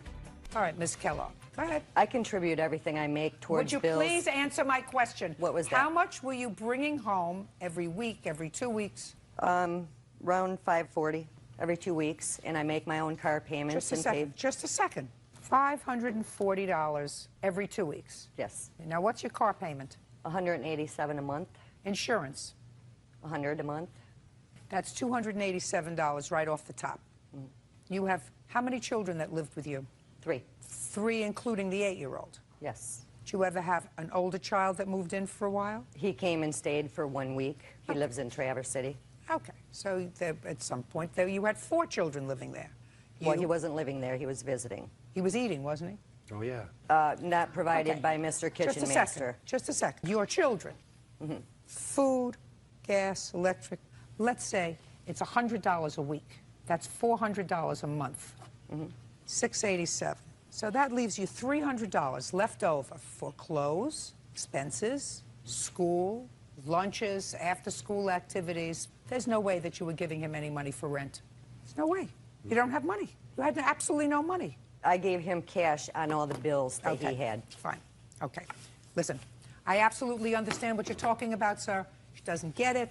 She says it's a return of your child support. It wasn't. It was to support herself and her other children. Right. You're right. And I went to the front of the court, and I pulled up all my statements of what I pay a weekly. now I understand. It costs more to run a household with 6 people in it than $100. I got it. Very How many people from your end lived in the house? I live by myself. So it was just the plaintiff and her either 3 or 4 children, one of whom is yours? Yes. Okay? And for that, she was contributing $100 a week. Sometimes. Sometimes. Yeah, your case is dismissed, madam. That's all. He's had an absolute right to get his money back. That's all. 20-year-old Ashley Branham is suing her ex-boyfriend, 23-year-old Jeremy Benjamin, for a cell phone bill she paid on his behalf. Jeremy says Ashley prematurely paid a bill that he was disputing. Miss Branham, this tall drink of water over here used to be your boyfriend. Yes.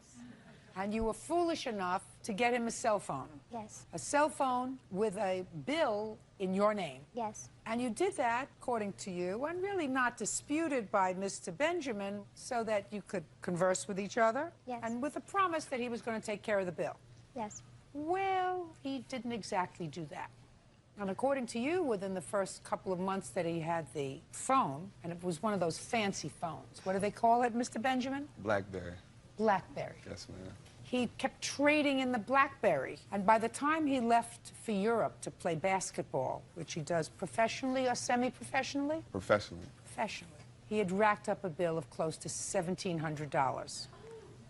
And then you cut off the phone. Yes. So you had charges for cutting off the phone because there's an early termination fee? Yes. See, I don't do those things really well, but I heard all of this before. Because believe it or not, there are other foolish young ladies who've been standing right where you've been standing, who did the same dumb thing that you did. They are supposed to buy you presents. You get it? Right? Correct. They're supposed to bring flowers and candy and jewelry and all that kind of stuff. They're supposed to woo you. That's the way the Creator made it. Not the other way around. Because usually they're not that great a bargain. Real cases, real people. Judge Judy. Ashley Branham says ex-boyfriend Jeremy Benjamin owes for a $1 cell phone bill. Now, are you the bargain exception? Because you're going to tell me, because I want to hear it from your own mouth, Mr. Benjamin, because you look like a decent enough young man. She paid the bill because her mother said to her, I don't want your credit to be bad. that it was going to ruin her credit. And I assume that the reason she got the phone in the first place is because you didn't have credit. Something like that. Well, I assume if you could have gotten it for yourself, you would have gotten it for yourself, right? Oh, yeah, I was told never to, not take gifts, If she offers, I'm not going to say no. You were told what? I'd like you to keep your voice up. I want to hear that. Oh, you can't hear me. I'm sorry. I said my mother told me never to, not accept gifts, if Your mother always told you to accept a gift. Of course. I'm getting to like you less and less, Mr. Benjamin. Sorry about that. I knew that it was just a slip. So, why isn't this bill your responsibility? Because actually, the phones were actually replacement phones. I wasn't upgrading the phones. The phone that I received was a defective phone. So the actual reason why I had to keep sending the phones back because they kept sending me refurbished phones. Did you tell her that? Yes, I did. Actually, I did. Yes, and? Call her and explain it to her. I said, I called her and I said, Ashley, these phones, I'm having a problem with these phones. I'm going to send them back. So what they do is they send you a phone and they send you a box. You put the broken phone in the box, you put the label on top, and you send it away. So I did that about 3 times. And they tell you before, if we don't receive the phones, we're going to charge you $400 per phone that is missing. I assume you have all the receipts. Well, actually, they just have a label that you just pull off this sticky thing and you put it in a box, and you can put it in any UPS. But T-Mobile itself had the actual the Got it. I tracking got numbers. it, Mr. Benjamin. Okay, so going along with the time and everything that we were together or whatever, I was going through graduation, contracts with basketball, trying to take care of everything I had to take care of. And I explained to Ms. Brenham that I was putting in a claim for the money that I owed, and it was going to take almost a month for the claim to actually go through T-Mobile. They're not just going to give me the money back without finding the phones. Okay, cool. So I get a call about 2 weeks from that time saying, hey, my mother closed the account, she paid the bill, you owe $1,700.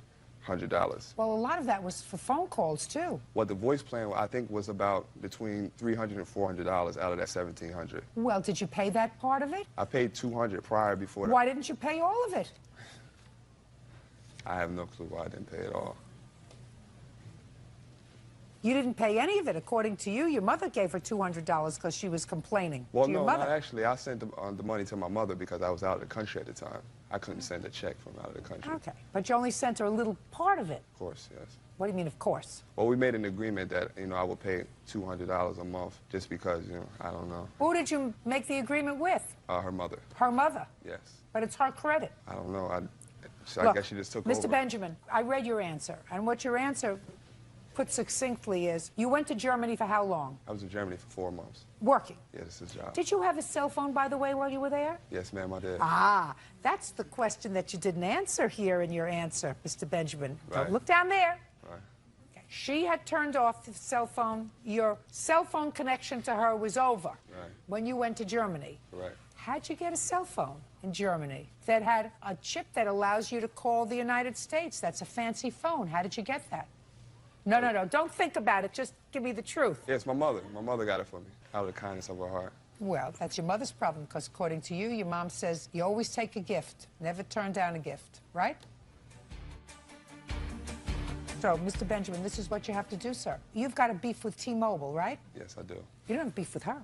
I know. Well, But she paid the bill. You have to get on the phone with T-Mobile, start writing letters to T-Mobile, all of that stuff, and say, listen, you were paid. Right. But you were supposed to get back to me with regard to the phones that I said I sent back to you. But the problem is that the phone was in her name, so I can't call and say. Sure you can. She's going to call and she's going to give you the authority to do that. You can do whatever you want, because you owe her $1,700. Right, but they're not going to pay me the $1,700 for They're going to give it to her. How can they do that when she paid? No, no, listen to me. Listen to me. If you are successful, then she will give you a letter saying you can take all the money, because you're going to give it to her. Right. Because you used the phone, you got the new Blackberries whenever they sent you back one of the refurbished ones, which, by the way, I really don't understand. If you buy a new phone, if it turns out to be a dud, why don't you get a new phone rather than a refurbished one? I send that out over the airwaves to T-Mobile and everybody else. Right. It's your problem, not her problem. You deal with it. You should have dealt with it before you went to Germany. You should have dealt with it from Germany. Well, I actually tried, and the thing that I asked her not to do was to close the account. Well, she had to do that. They were going to ruin her credit, sir. They can't wait for you. It was still active. I was still using the phone. They can't wait for you to pay this bill. The bill was outstanding, more than the $200 you sent to your mother. Right. Right. Judgment for the plaintiff in the amount of $1,700. Go try to get your money back from T-Mobile. Thank you very much. Patricia Hayward is suing her niece, Patricia Green, for unpaid rent, late fees, and utility bills. The defendant says she couldn't afford to pay. Miss Hayward, this is your niece. Yes. Is it your sister's daughter? No, this is my ex-husband's niece. How long have you known her? I've known her since 1973. According to your complaint, your niece has had some difficulty in the past, but you allowed her to move in with you because she needed a place to stay. Correct. The agreement was that she pay rent. How much rent were you supposed to pay? $500. $500 a month. And what did that include, Miss Green? It just said for rent. I have the rental payment. Can I see it, please?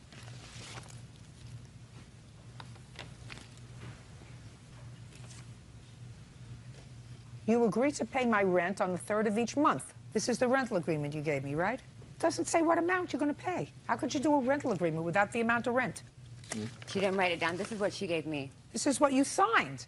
Do you have another renter's agreement? This is it.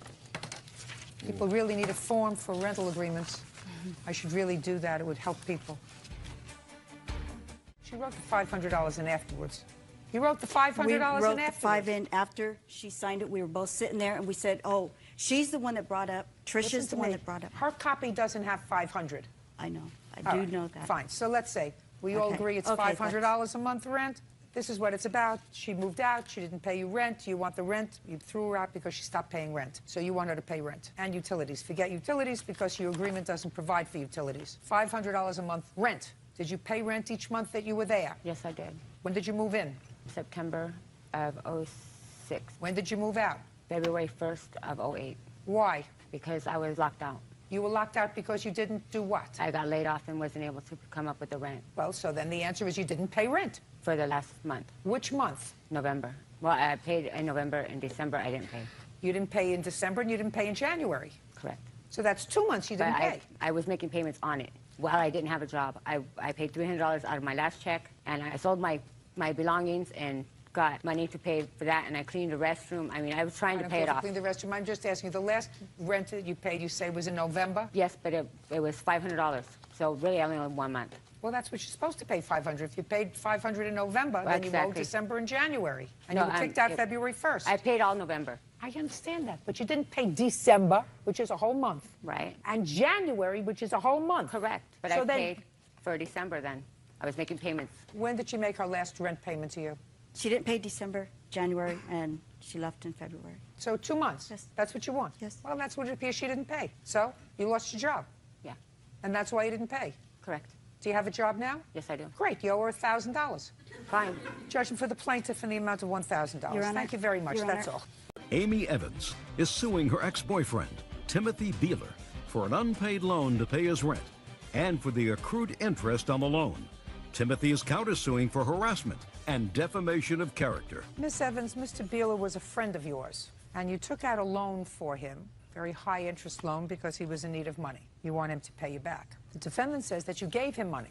He told you not to take out such a high interest loan. You did it anyway. And he's got a counterclaim for some nonsense because you're angry at him for not paying back the loan, so he says you've been harassing him for the money and telling people that he's a deadbeat, right? That's correct. Well, you probably are. Truth is a perfect defense. Why did you take money from her? I didn't take money from her, Your Honor. It was a... Just a second. You did take money from her. I did. She offered... No, listen to me. You did take money from her. It is my judgment as to whether that is a loan or a gift. My question to you is, why did you take money from her?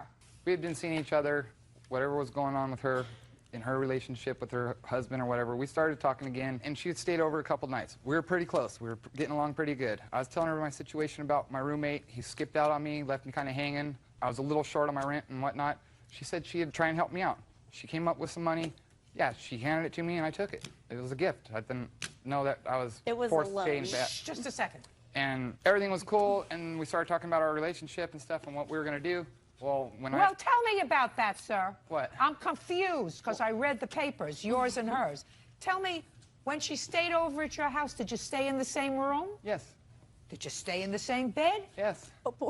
Just a minute. I'm not paying Amy for anything. She gave me the money with the hopes of rekindling our romance, which has been over for years, according to you. Now, if it had been over for years, sir, why did you share a bed with her? Why Would you stand up straight, please? Why did I share a bed with her? Yeah, you said your romance has been over for years. We were hanging out. We were seeing each other. Hanging out is not sharing a bed. Well, kissing and other things that go in that matter are. So, yeah, we shared a bed. But you, listen. Yeah, but we did. Then you, listen to me. Well. Listen to me. Then you lied to me here when you wrote in this answer, she gave me money in the hopes of rekindling our romance, which had been over. So that's a lie. Because. Just a minute. That's a lie then, based upon what you just told me. No. That is absolutely... Because when I told her I didn't want a relationship no more, she took off, didn't call me or nothing. She started telling a bunch of people that I was a deadbeat and all that. You are a deadbeat. Well, whatever. That's your opinion. How That's your old are opinion. you? How old are you? 34. 34. If you're 34 and you can't afford to pay your rent and you borrow money or you take money. Took it. Take money. Yeah. I'll decide in a second whether you owe it to her. Take money Right. from a woman who you say the relationship is over, and yet you share your bed with her, and according to you, talk about a relationship with her, and then take money from her. That makes you a deadbeat. And it makes you an amoral deadbeat. Because what you're doing is saying, listen, I need some money. She's going to give me some money. So I'll string her along. You know, I'll hug her and I'll kiss her and I'll sleep with her. And I'll sleep with her. We'll talk about our relationship. I'm speaking. I don't think so. It takes two. I'm speaking. It takes two. Did she take money from you? No. Your Honor, if I may. Just a second. Do I look like I need any help from you? No, Sit down. No, ma'am, you don't. Sit down. You kissed her. She kissed you. Right. You hugged her. Yeah. She hugged you. Okay, what's the point? You took money from her. Yeah. She took money from you. No. Right. How much money does he owe you, this idiot? How much? With interest, he owes me $3,900. Just a second. You don't get any points from me for being an idiot. Okay? Okay. And if you take out an interest-bearing loan, and the interest on the loan is 87%, you'd get zero sympathy from me. Now, how much money did you give him? $2,500, Your Honor. That's what he's going to give you back. Judgment for the plaintiff. That's all. Step out. But, Your Honor, I had to pay $1,100 interest. You shouldn't have taken out a loan for him, madam. You gave him $2,500. This idiot had no concept that he was going to have to pay you back $3,900. He knew it was a loan, Your Honor. He knew it was a loan. And he knew about the and interest. He's going to pay you back. He was supposed to go back to work and pay me back. Listen to me. He was supposed to go back to work. He didn't go back. He was working. I was working. He was working with me. She was calling and texting. Oh, all he does is he works everybody he knows. That's all he does. Question? No. Very good. He owes her $2,500. The rest of it is her own stupidity. Goodbye. April Franks is suing Angela and Jean Roberts for the return of money she paid for a female Yorkie poo. April says the couple sold her an emotionally damaged animal. Bert, would you please take the Roberts' little girl outside, please? Certainly. Thank you. Come with me.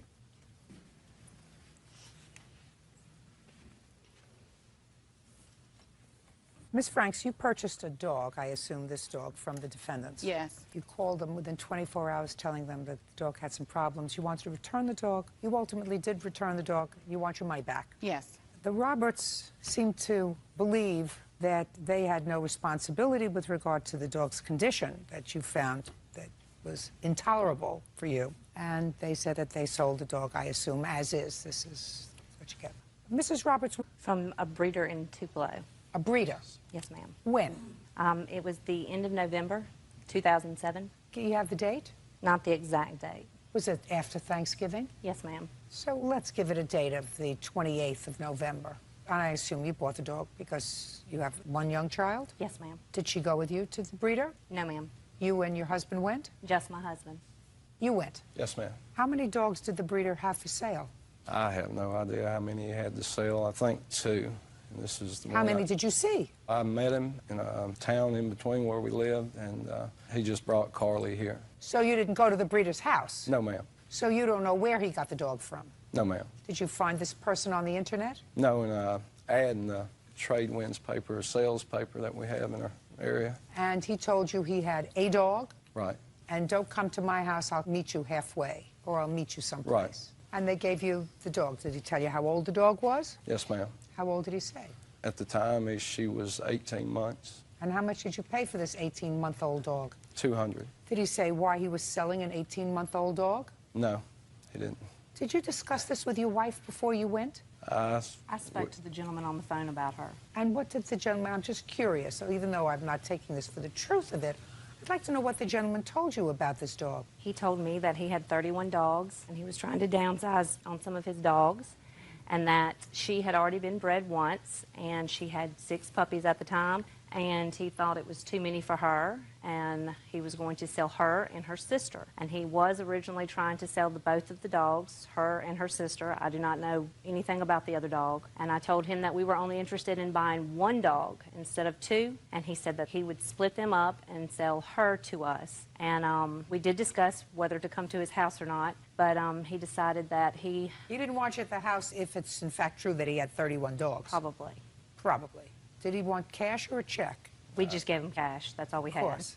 So you gave him cash, and then you bring the dog home, and what happened, Miss Roberts? She was nervous dog. She shook for probably the first month we owned her. 1 month she shook? Yes, ma'am. And after about a month, when we were around her, she stopped shaking. But the only thing that she ever did the entire time we've ever had her is just sit in your lap. Even after sitting in your lap for a long period of time, she wouldn't indicate that she would want to get down and go eat. We'd have to take her back there to the room we keep her in at night, and she'd eat and take care of her business, and then after that she would scratch on the door, give a little bit of a whining whimper, and want to come out and sit back in your lap again. We tried to get her to play because we did buy her for my 9-year-old. She wanted a little dog to play with, and she's just not a playful dog. She's just a lap dog. So she's probably from a puppy mill. Well, when we took her to the vet, that's what he said. He said that either being in a kennel, he said either being in a kennel. Caged in a kennel, and probably came from a puppy mill. Yes.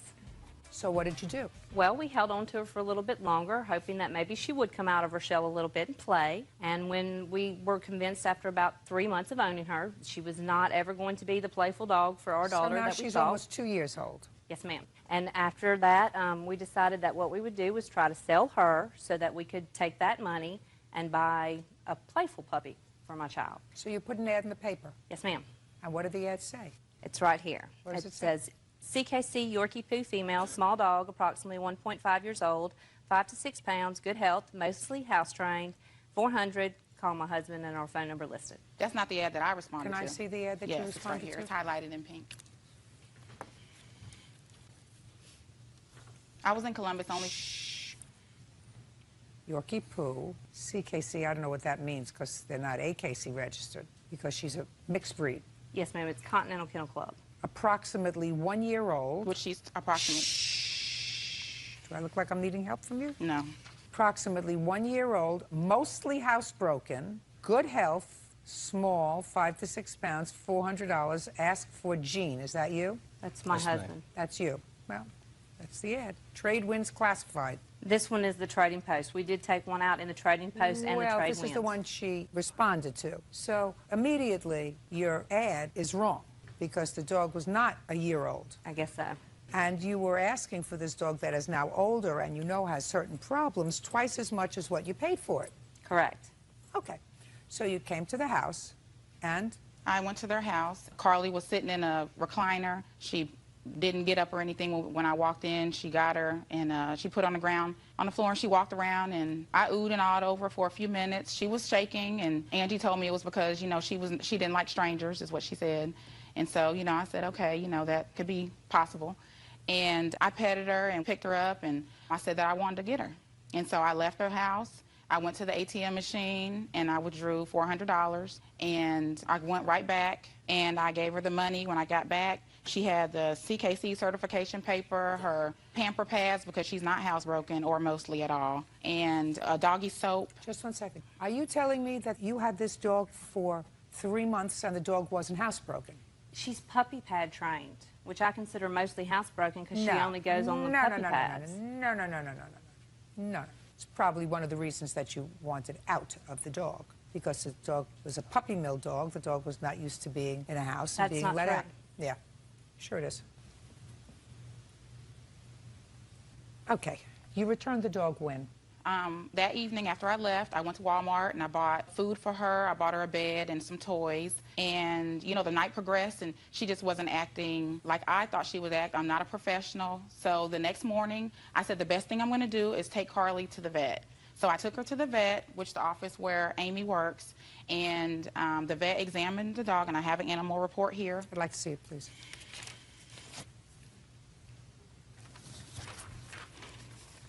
As well as the invoice. On February 26, 2008, I examined the above-listed animal because of a complaint of severe emotional issues.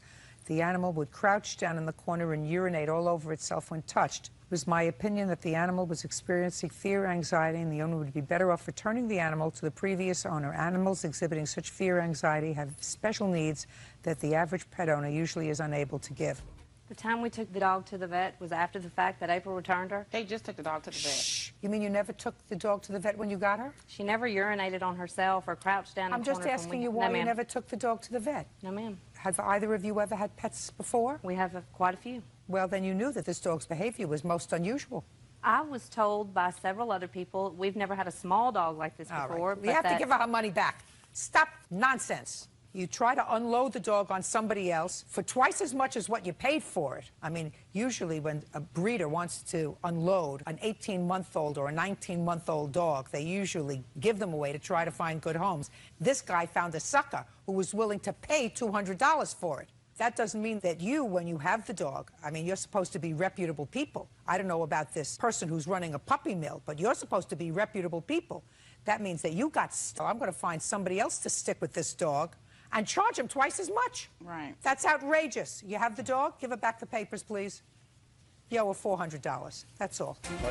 Aaron Height is suing his ex-girlfriend, 21-year-old Krista Kwalczyk, for the cost of a trip to Cancun, the return of an engagement ring, and the return of a dog.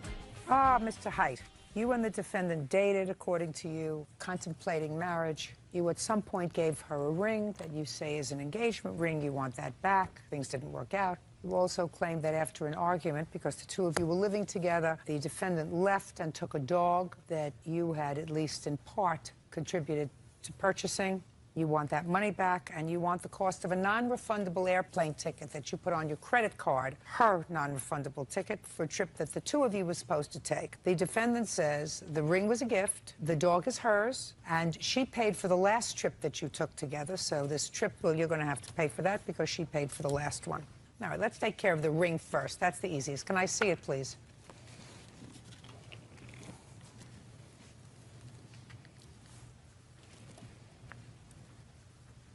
Well, that certainly looks like an engagement ring to me. You know, it comes under the old category, if it walks like a duck and quacks like a duck, it's a duck. You know? Yes. When did you purchase the ring, sir? Actually, I purchased the ring in 2004, Your Honor. For her? No, Your Honor. I didn't know her back in 2004. You mean just in case you met somebody? No, I was in a relationship before, but I never gave that ring to another girl. I just had it, and I couldn't return it back then. So it never was on another girl's finger. But I did have it, Your Honor. Okay. By the way, did you ever tell her that you've had this ring since 2004? I didn't mention that, Your Honor. Go ahead. Okay. Me and the defendant, we broke up January 8th, and when she took possession of that ring was February 6th. She invited me, because we had that dog together. It was her dog. His name's Monty. So she invited me to go and see how the dog was progressing, see how big he got. It was a dog school. So it was a dog school behind a pet store. So I went.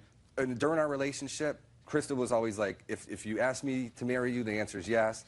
She would get mad when I said I would want to wait at least a year. So there was no like big surprise like she would say no if I asked her to marry her or anything. Okay, so you went to the dog school. Okay. We went with Monty. And she didn't believe that I had an engagement ring. So I just brought it with me to show her. So I showed her. So you were trying to get back together again? I did care about her, but I did not propose to her in the back of a pet store at a dog school. I was just showing her the ring like I had it, and I really cared about you, and take a look, you know? She put it on her finger. Take a look. This is how much I care. Take a look.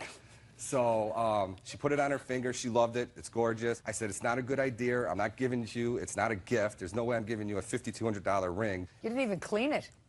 I never wore it. You didn't even clean it. It's dirty. It's got clear evidence that it's been worn before. There are deep scratches into it as if it had been worn. It was never worn, Your Honor. I never once... Well, she did put it on because she put it on her finger that day and got in her car. Doesn't make any difference. Go ahead. So you let her try it on. I let her try it on, and I asked for it back. She was like, no, can I hold on to it? Her thing was, can I hold on to it? All right, that was on February 6th. On the 9th, I ended up still going on that Cancun trip with one of my friends. So you went? I went. With your friend? With my friend, right.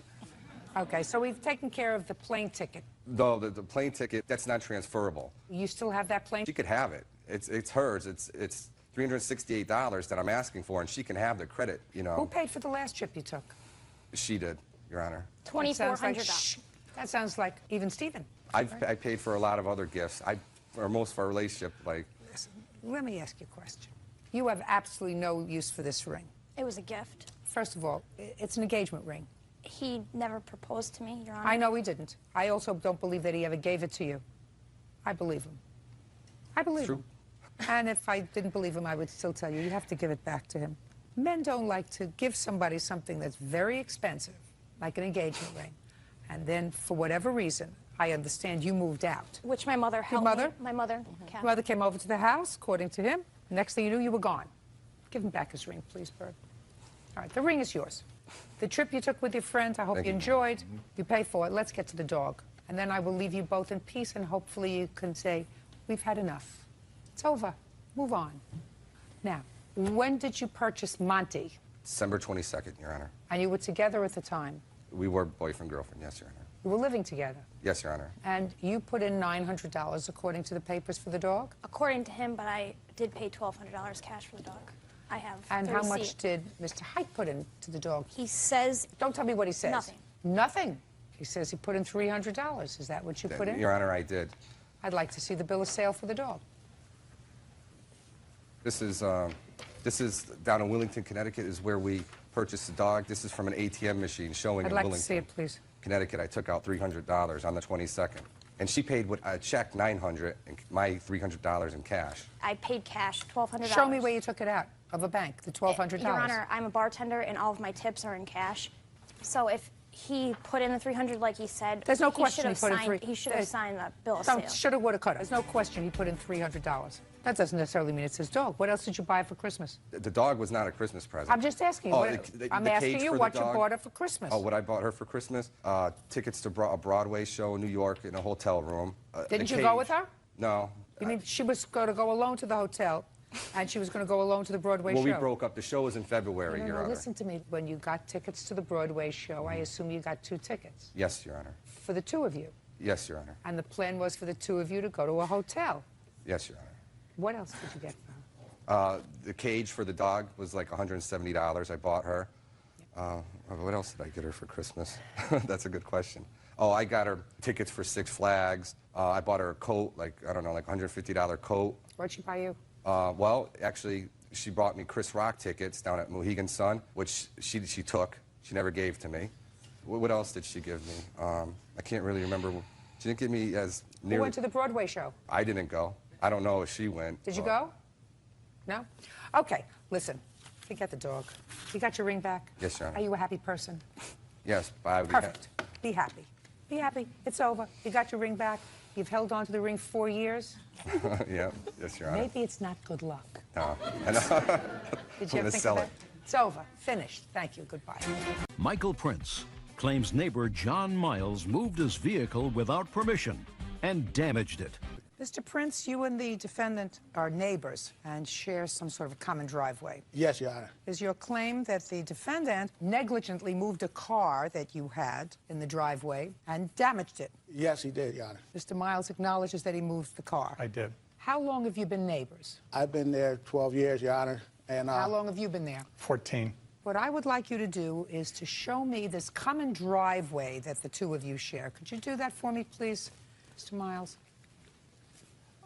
This is a four-family home I own on Eastern Avenue in Schenectady. This is my driveway here with a tenant parking area behind the home. The Billis driveway is parallel to my driveway, and they have a little parking area besides ours. It's not a shared driveway, but it's a common driveway. And there's no space in between? No, the concrete abuts each other.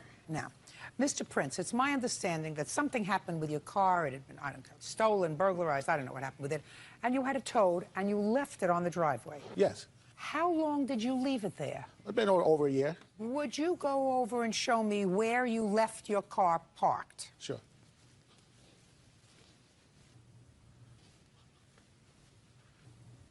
Here's the split driveway, and it's right on our property, right where our parking area is.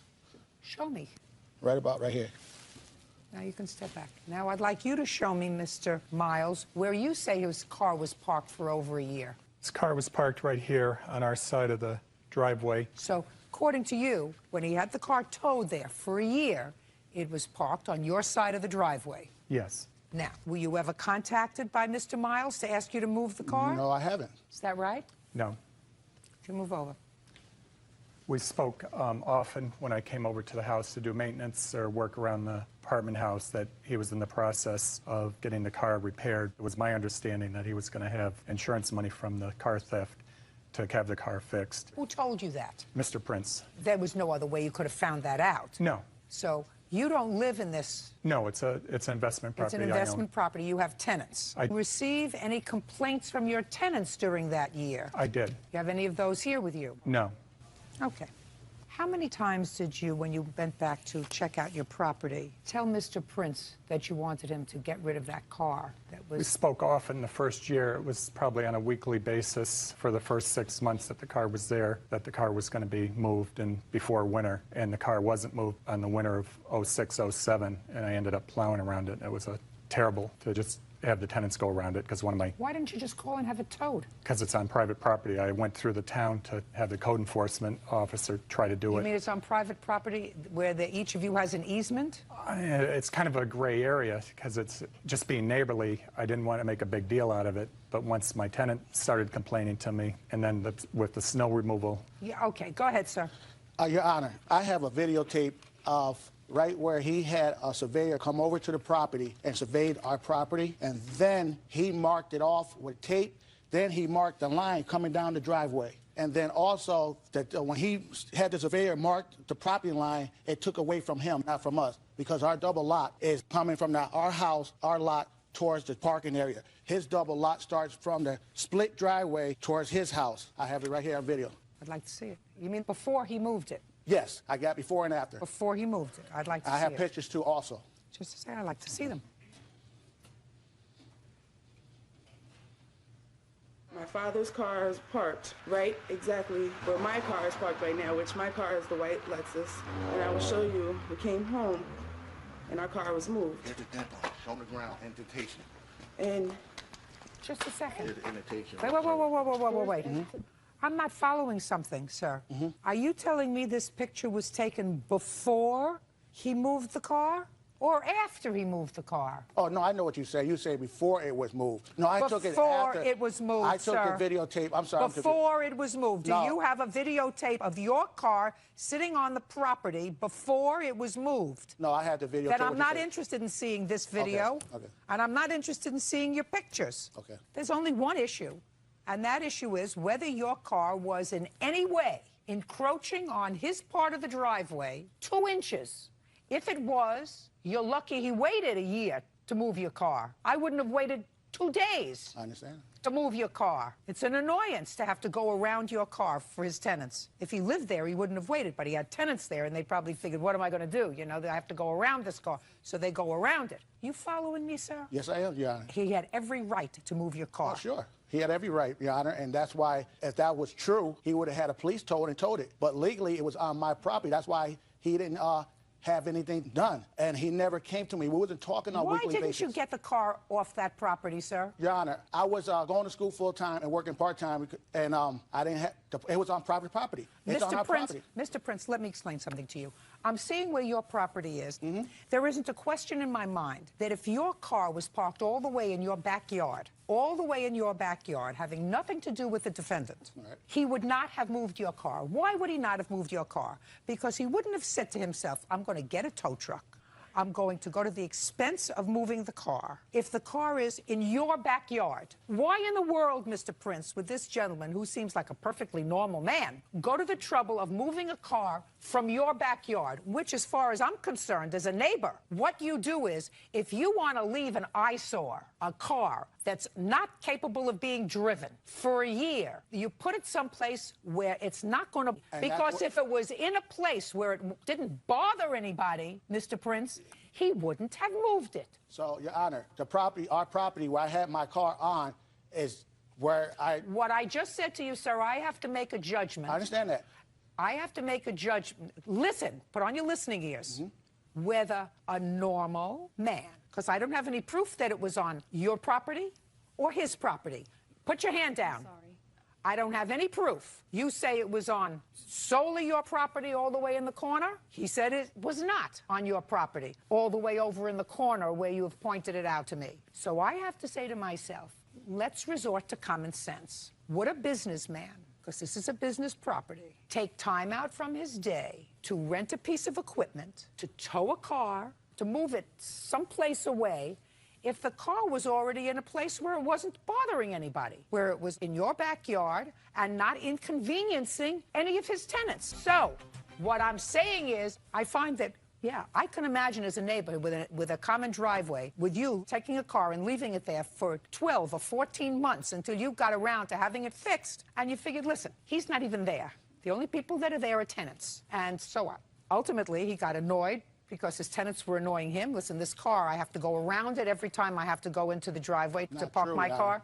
Listen, Mr. Prince, I don't believe, sir, that your car was parked in the backyard where you say it was. Yeah. And that's what I have to and that's what I have to determine, whether your car was parked in the backyard, not annoying anybody. Can I say one thing, Your Honor? Yeah. I listen, I got my hearing on, and I'm listening to you. Okay, now, what are you saying is that he don't have time to call a tow truck because he's a busy man, but he has time to wrap a chain or pulley onto my vehicle, wrap it around a tree, and drag it. Listen to me, sir. It is very possible that if he called for a tow truck, they would have said to him, because this is a shared common driveway, we are not permitted to move that car. So why didn't he come to me? We always communicated. Mr. Prince, I believe that he communicated with you and you ignored him. Your case, sir, is dismissed. That's all.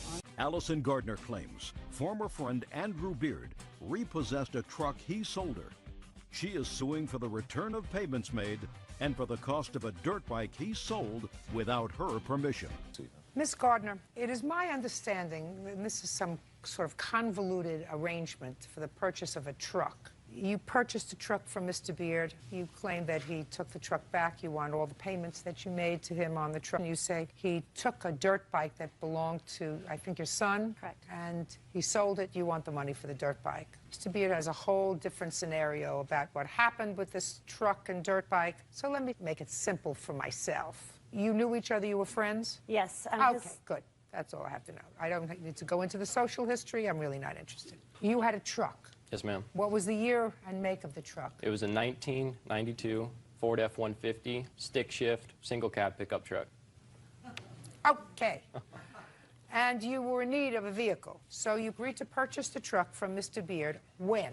We made an agreement, I think it was around September or August. What was the date? It was August 12th. It was the Okay. same day I bought my new green truck. Does that sound right? That's not correct. It was before he bought his truck. It was before you Yeah, bought we were his truck. actually at Just a second. gathering. How much before he bought the truck? I think it's about a week or two. Fine. And you gave him how much down? It was $500. So far, we agree on that? No, ma'am.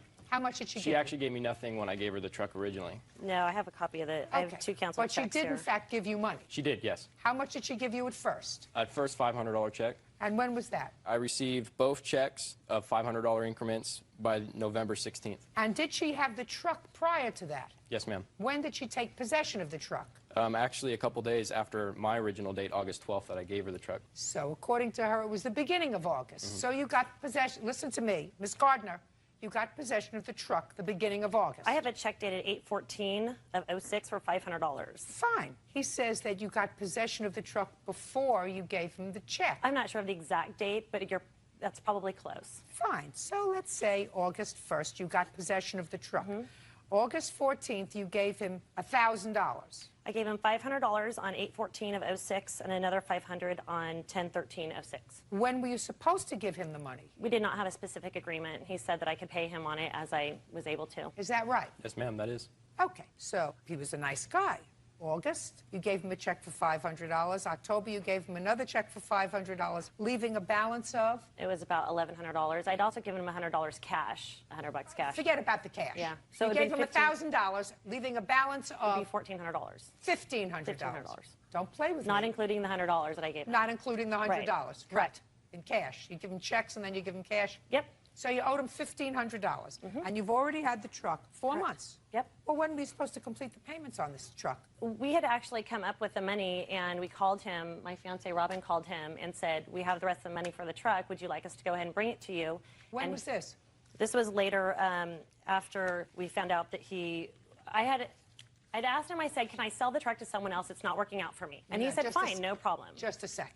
Starting November, you've made no further payments. When did you call him and tell him you wanted to sell the truck? It was approximately February 15th is when we called to offer him the rest of the money, so it would have been about 2 weeks before that, so about February 1st. So if you had the truck August, September, October, November, December, and January, 6 months. Correct. I was also Just a second. making repairs on it. I don't care whether you were making it. You were using it. Who was supposed to make repairs on it, Bird?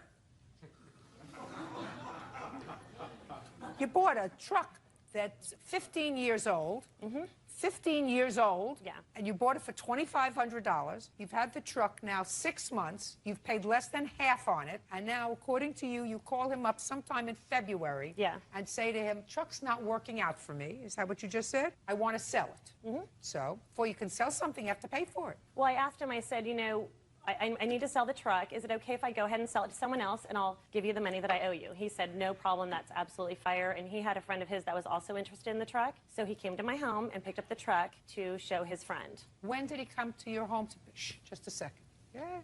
When did he come to your home to pick up the truck? It would have been sometime around between February 1st and February 15th, that 2-week period. Okay, go ahead. Keep going. So after that, he picked up the truck, took it to his home, and he said that he had a buyer for it, and no problem, I'll give you the $1,100 that you paid me on it, and no big deal. During that time, he had offered to pick up my son Zachary's dirt bike from the shop that I had taken it to. It was probably going to run me about $600 or $700 to get it fixed, and Andrew was very mechanically inclined and said, hey, let me pick it up, I'll take it to the house, fix it for Zachy, no problem. So that's what happened with the truck. So he fixed it, and I was calling him saying, hey, I need to get the bike back for Zach, and this and that. No return phone calls, text messaging, no return text messages, nothing. So on February 15th, he had possession of the truck. We called him and said, we have the rest of the money. Let's go ahead and we'll give you the money for the truck and just be done with it. You'll have a chance in a minute. Stop raising your hand.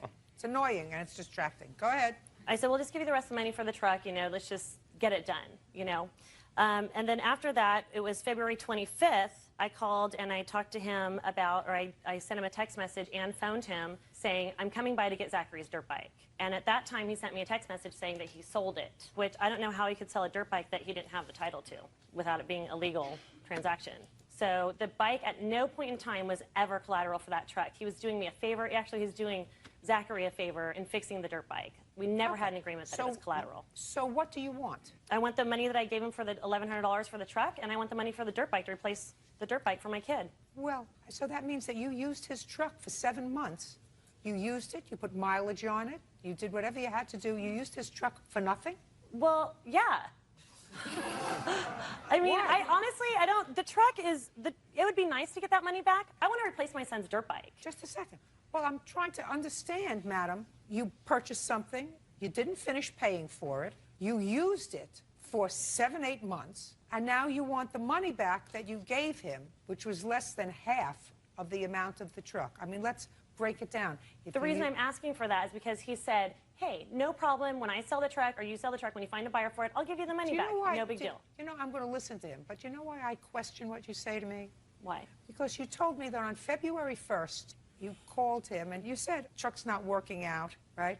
And you said, I had the money because February 15th, you called and said to him, listen, let me come by and give you the money for the truck. I actually didn't have the balance of the money until February 15th. How were you getting the balance of the money? My fiance, Robin. Yes, your fiance, Robin, was what? Giving me the money. Well, why couldn't he give you the money February 1st? Why didn't you say to him, let me come by and pick up the truck, and say to him, no, I'm going to have the balance of the money in 2 weeks, and then I'm going to sell the truck. Well, I know that Robin had tried to call several times and offer that, and I wasn't present during all of those conversations. No way. Baloney. Okay. Now, Mr. Beer, let's hear it. First off, this is my girlfriend. She's been dying to tell me something. Go ahead. Just a second. Do that.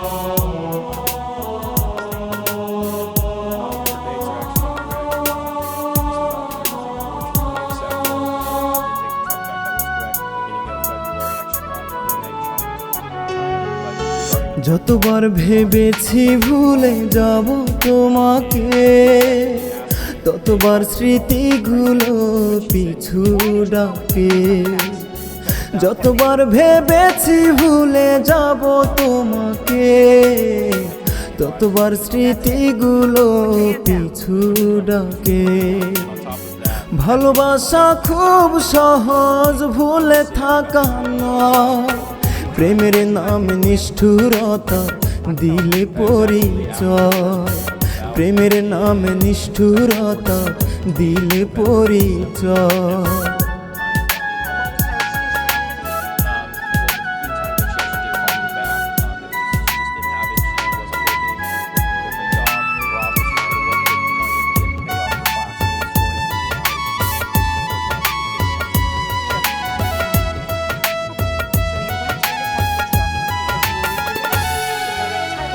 মনের জানালাতে ভাবনা তোমার, হারানো দিনে ফেরা হয় না কভু আর।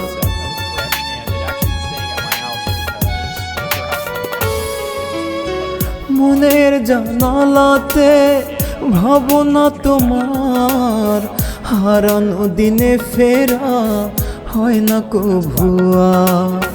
করে গেলায় আমার সাথে নিষ্ঠুর অভিনয়, প্রেমের নামে নিষ্ঠুরতা দিলে পরিচয়। প্রেমের নামে নিষ্ঠুরতা দিলে পরিচয়।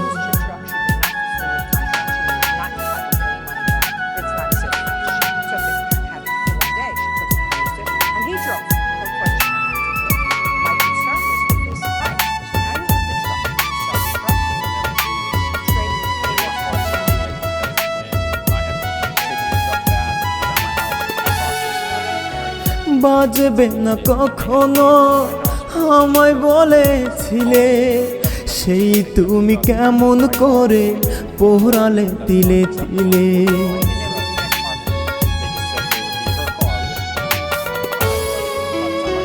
বাজবে না কখনো আমায় বলেছিলে, সেই তুমি কেমন করে পোড়ালে তিলে তিলে। কেমন কইরা সোনা রঙ্গ করলা তুমি ক্ষয়, প্রেমের নামে নিষ্ঠুরতা দিলে পরিচয়। প্রেমের নামে নিষ্ঠুরতা দিলে পরিচয়। যতবার ভেবেছি ভুলে যাব তোমাকে, ততবার স্মৃতিগুলো পিছু ডাকে। যতবার ভেবেছি ভুলে যাব তোমাকে, ততবার স্মৃতিগুলো পিছু ডাকে। ভালোবাসা খুব সহজ ভুলে থাকা নয়, প্রেমের নাম নিষ্ঠুরতা দিলে পরিচয়। প্রেমের নাম নিষ্ঠুরতা দিলে পরিচয়। That was a mistake. Yes, ma'am. What year did She claimed it was 2004 title. It's an 04 Honda Sierra 50.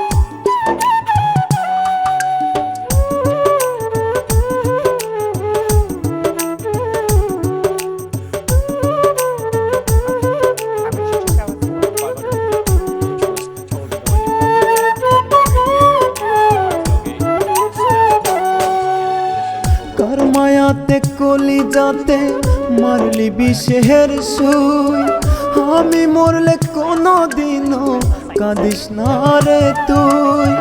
কার মায়াতে কলি যাতে মারলি বিষের সুই, আমি মরলে কোনো দিনও কাঁদিস না রে তুই। জীবনটা আজ কষ্টের জেলে হয়ে গেছে বন্দি, দুঃখ কষ্ট এখন আমার নিত্যদিনের সঙ্গী।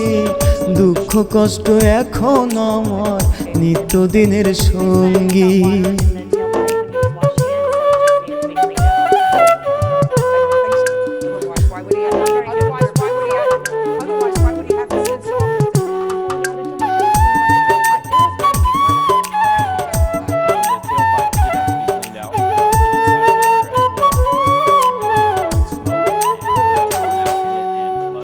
এই জীবনের মায়া ছাইরা ভালোবাসি তোরে, তোর মায়াটাই কলিজাটা খাচ্ছে কুরে কুরে।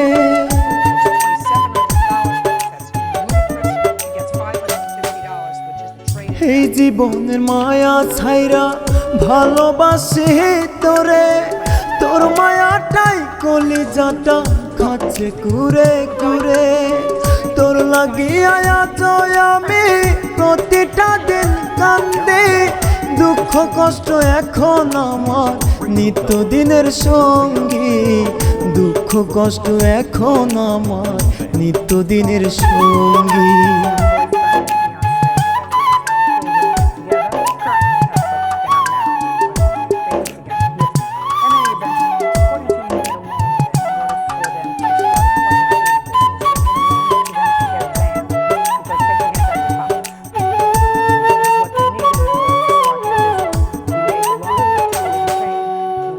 ভালোবাসার প্রতি আমার নাই রে কোনো বিশ্বাস, বেঁচে যেতাম ফুরাই গেলে আমার দেহের নিঃশ্বাস।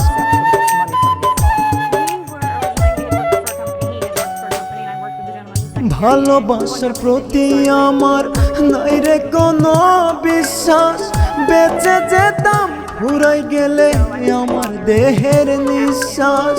কেমন করে ভাবলি আমায় চির প্রতিদ্বন্দ্বী, দুঃখ কষ্ট এখন আমার নিত্যদিনের সঙ্গী। দুঃখ কষ্ট এখন আমার নিত্যদিনের সঙ্গী। কার মায়াতে কলি যাতে মারলি বিষের সুই, আমি মরলে কোনো দিনও কাঁদিস না রে তুই। কার মায়াতে কলি যাতে মারলি বিষের সুই, আমি মরলে কোনো দিনও কাঁদিস না রে তুই। জীবনটা আজ কষ্টের জেলে হয়ে গেছে বন্দি, দুঃখ কষ্ট এখন আমার নিত্যদিনের সঙ্গী। দুঃখ কষ্ট এখন আমার নিত্যদিনের সঙ্গী। common sense, unless you're a psychotic or a miserable person. Now, you're neither psychotic nor a miserable person, are you? No. So you would never go to your father and say, I need to buy a truck, I want you to give me money, right? Correct. So then why don't we start all over again like this never happened? You went to your father and said, can I borrow money for a carpet cleaning van? Right. And what did he say to you? That yes, he would get a loan and he would give me the money. And what did you say to him? Thank you. And how did you make arrangements to pay him? We never officially... Don't look over there. Look over here. I'm not talking about officially with the Queen's stamp ring on anything. How was he supposed to repay the loan that he was taking out? He wasn't going into his savings. He was taking out a loan. Yes. How were you supposed to put your hand down? I'm not asking you a thing. He's not your father. How are you supposed to pay back this loan? Yes, clearly in monthly payments, but I never took it into that consent that I was actually going to... That's hardly English, what you just said to me. Yeah. Never thought it completely through, I guess, when I did it. Well, then that's not my problem that you never thought it completely through. And Loverboy wasn't there. Is that right? Correct. I went to my father's by myself. That's right. Go ahead, sir. Yes, ma'am. We agreed to $300 a month. When did you agree to $300 a month? I think I gave him the check on December 4th, sometime shortly after that. Okay. And did they make any payments towards the loan? They made $100 or $200, that's about it. And when did they stop? Oh, God. When did she stop? Because right now, he has nothing to do with this loan. He's just standing there and looking reasonable. Probably shortly after January, February, I'm not sure. Because on February, then, she wrote me 3 different checks to cash it separate times. You want to see also the check that I took out, the $9,000? Yeah. I'm sorry. She said that she wrote me 3 different checks to help make up for the payments in February there, you see. And I took it to the bank, and there was no funds in the bank account at all. Truthfully, I did that so he would leave me alone. So I took out money from one account to another. I have 2 accounts, so I... He was making threatening. Yeah. He was making would- threats to us daily. I was not Coming to making my threats. house. He did make threats on my telephone that he hoped that the kids were going to end up in an orphanage when he was going to come tow the truck away that was in my name. I did say to her. Sure, just a second. And Just a second. Yes, ma'am. Why didn't you pay him his money? I didn't know that. Why didn't you pay him his money? I didn't know there was agreement to pay it back. You're full of baloney. You're full of baloney. You think that he gave it to you because he just thinks you're a nice guy? He doesn't have that kind of money, clearly. He had to take out a loan to get it. Why didn't you pay him back his money? That's one reason I did give him the 100 because I was Why appreciative. didn't you pay him back his money? Well, I didn't have $9,000 to give back He to him wasn't the same day. asking you for $9,000. He was asking you for payments. Sure. Well, he never asked me. I never talked to him. I don't talk to them. They talk to Rachel. Well, But from what I know, I'm normally... Then, listen to me. Yes, ma'am. Were you earning any money carpet cleaning with the van that he bought? Yes, ma'am. So you were making money, and you were feeding yourself? So I could work. Yes, ma'am. You were putting a roof over your head? Yes, ma'am. Forget her. Sure. Forget the children. This is his daughter. You are nothing. Then you have to pay him back. You have And if to he had pay ever- your father back. If he had ever come to me strictly and said, you know, there's an agreement to pay, but we had never arranged the agreement together. Then your girlfriend, and I'm not even saying why, your girlfriend lied to you. Now, is there any reason why you and the lovely Miss Gulahan have not married? Yeah, there are a couple of Probably reasons. my fault. There are a couple of reasons, okay? When you were without funds, Sure. was there any state money coming into your house? My question is a simple one. When you were without jobs, was there any state money coming into your house? When we were first together, yes, ma'am. When the children were born? Yes, ma'am. I stopped that pretty quickly, Yeah. very temporarily. Did you ever pay back the state? They never Did the asked. state know you were living together? Yes. Oh, I doubt that. You owe your father this money, madam. He doesn't owe him anything because the contract was made with you. Is there a contract? Yes, there is a contract. Where? In all due Right respect. here. Okay. Right okay. here. Okay. In my mouth. There's an offer right. and an acceptance. And there was consideration paid. The consideration was he took out a loan. The agreement was your girlfriend, the mother of your children, would pay back the loan monthly. That was the contract. It was an oral contract. That's why we're here. If it was a written contract, it would be much easier, and I wouldn't have a television program that makes me highly successful. Do we understand each other, sir? Yes, Huh? yes, ma'am. Very good. Unfortunately for you, sir, the maximum that this court allows me to award you is the $5,000 Yes, ma'am, I maximum understand limit that. of the court. You are owed a lot more than that. I hope that your daughter does the right thing and doesn't become a bum if she doesn't pay you back the rest of the money. That's exactly what she is. Do you understand? Yes, I would Do you- just... Good. Most Thank you fathers very take much. you to That's college. all.